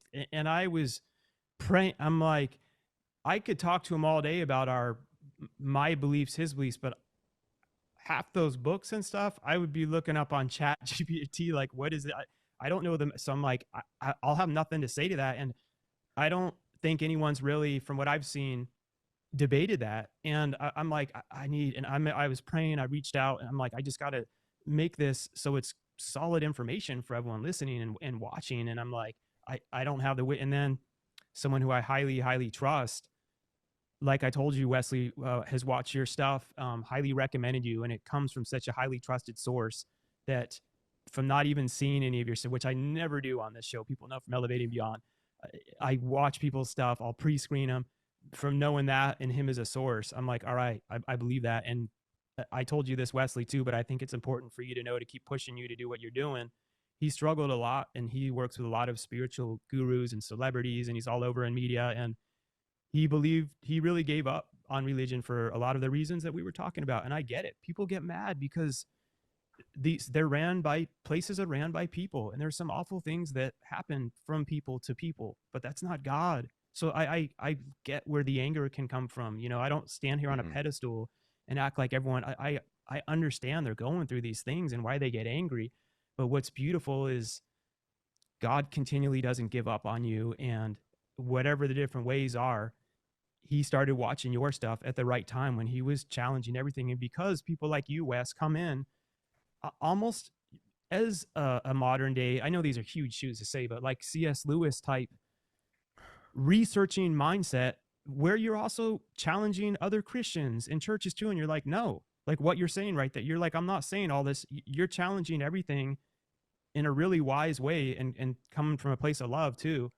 And we need more of this because people are either able to break it apart because they say, well, the documentation isn't there, it's not proven in history, or they break it apart in all these other areas and they're like, well, these people are irrational and they think they're better than other people.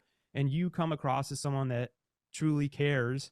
It truly is like after God's heart, humble, but also very intelligent and smart. And you're putting in your research on that side of things too. And you're willing to be wrong and right. And that led my good friend to rediscover God and has actually, he's starting to, he's well known, but he's preparing to start sharing his whole testimony, which a lot of people are going to be surprised. That's me. He said that's been because of like largely because of you. That's me. Mark's talking about me right now because again, I was planning to do this pre-Billy. So how could Mark possibly say that? There it goes again. Billy thinks I'm riding his coattails and stuff. I'm actually not. This has been the plan. I told Mark I've been praying about these days since January because I was like, I know I got to do something, but I just don't know what, and I'm terrified. And I got to let you know that, my man, because that's why we're here, right? It's to fight the good fight. It's really to help people understand and connect that are watching this and listening to this, you know, that Wes and I aren't on here. Wes isn't on here trying to be a hater and hate on Billy at all. I think you're really just trying to check. I don't think you're just looking factually for what you're finding things to be. And we need more of this. And I don't think we see enough of it on people just pull these sensationalized clips out of everything. They will from the show too. They could edit this we won't. We'll air the whole episode and we'll do clips to lead them back to the full. We don't edit unless there's like a gap, but we don't change stuff. You know, we make reels and all that good stuff, but people see too much of that and it throws them off. And there's so many people that have been taken away by these people who I know tons, and you know that they see them on social media as one persona or these huge preachers or something. Behind the scenes, they're a totally different person. Okay. And when you meet someone who is who they are, both on and off the camera, you know, of course you're prepared, you're in the camera and we're all human, but overall your character and core values line up. People aren't used to seeing that these days, and we need more of it. So I just want to tell you to keep doing what you're doing. And I also appreciate you with pretty much no notice jumping on here for the show. And we'll definitely prearrange something for the longer term future to really do something in person. Hopefully all of us, because when you all sit together in person, you have time pre-show to talk and get to know each other, and you can really feel the energy and stuff too. And I think that's a special thing that needs to be done more. It's not done enough in this day and age. So I respect you for coming on, and I respect Billy for sitting there. And, you know, he didn't just like, I'm not doing this, I'm leaving. He was willing. He had to leave. He had a meeting at 1. So when he rushed off, by the way, he stayed on 20 minutes past it, just to let everyone know he wasn't like, I'm leaving, this West guy's. Oh, meeting. Yeah. A meeting. Yeah. A meeting. Yeah. No, it wasn't a meeting. So he's trying to take the moral ground. Oh, I'll give you more time. It wasn't a meeting, bro. It was like, dude, Mark, his wife's texting him. The people. When somebody comes and does work around my house or cuts my grass, bro, all you gotta do is let them in, do the thing. You don't gotta be there. For the house, so yeah. Yeah. Allegedly. No, I appreciate that. And I appreciate you reaching out to me. And you know, that encouragement that you shared. Let nobody think I'm anything other than in the same boat as yourself, Mark, and everyone else. Or sorry, Billy and everyone else. You know, we're all, apart from the saving work of Christ, we're all on the same page. And it's only by not anything I've done, but what Jesus did that leads me to where I am. And so it's a position of humility that I get to do what I do, even to begin with. It's not because I'm anyone special. I'm certainly not. But God has led me along in order to equip me to where I am today, working with the people I do at Apologetics Canada and being able to do the academic inquiry that I have the privilege to be able to dig into. That's cool. To be honest, we finish up. You guys, you and Billy have a lot more in common than you. If you guys could unify one day, and that's what the devil doesn't want either. That's a powerful force, because you guys both remind me of like that didn't age very well. Indiana Jones, each in your own different ways. You're going and you're seeking the knowledge. He goes everywhere, and he really he goes in there. He explores all that. He really is seeking knowledge, and that's a beautiful thing. So I appreciate. No, one correction, Mark. Love you, but he's not seeking knowledge. He's seeking forbidden knowledge. Once again, everyone, it's Wesley Huff. Instagram, we'll have it all in the show notes at Wesley Huff. Your webpage again, and Billy Carson, of course. Forbidden Knowledge has a TV network. The show, he's all over the place. I mean, if you watch any of the podcasts over the past 6 months, he's been on pretty much everyone you can. Joe Rogan, everywhere, everything. He's doing amazing things, everyone too. But this was an important conversation to have. So, anywhere else they can reach you, Wesley, before we pop off? Yeah, wesleyhuff.com would be the one-stop shop. Any of my other socials or Okay, there it is. We finished. Wow, that was long. If you're still with me, as a reminder, I'm completely broke. Every dollar I have is going towards legal fees. I'm a recently divorced man who's living with his mom, who has been psyoped by the Christian government. And about 3 years ago, I got taken into the Vatican, and they took me to the part where they have the secret library, like under the castle that looks like a serpent. And I went down, and they pretty much had the secret meeting. They were like in these like black robes, kind of like the monastic Orthodox monks. And they told me, they said, Anton, you've done some really big things in the world of spirituality, but you've done the wrong one. And if you want to save your soul, you got to promote the right one. So we got a deal for you. Your first victim is Billy Carson. You got to get him out. Like, whatever it takes. You got to be the linchpin, bro. I'm sorry. This is just so funny to me. You got to be the linchpin, bro. I'm sorry if anybody who is in my church is watching this. You don't know how much has gone on, and I'm just tired, and I'm an artist. So I express myself through my art, which you can call this art. At least it is for me in this modern world we live in. But anyways, back to my secret meeting. They took me and they actually put a cross. They put a cross like this right on my forehead to cleanse my third eye.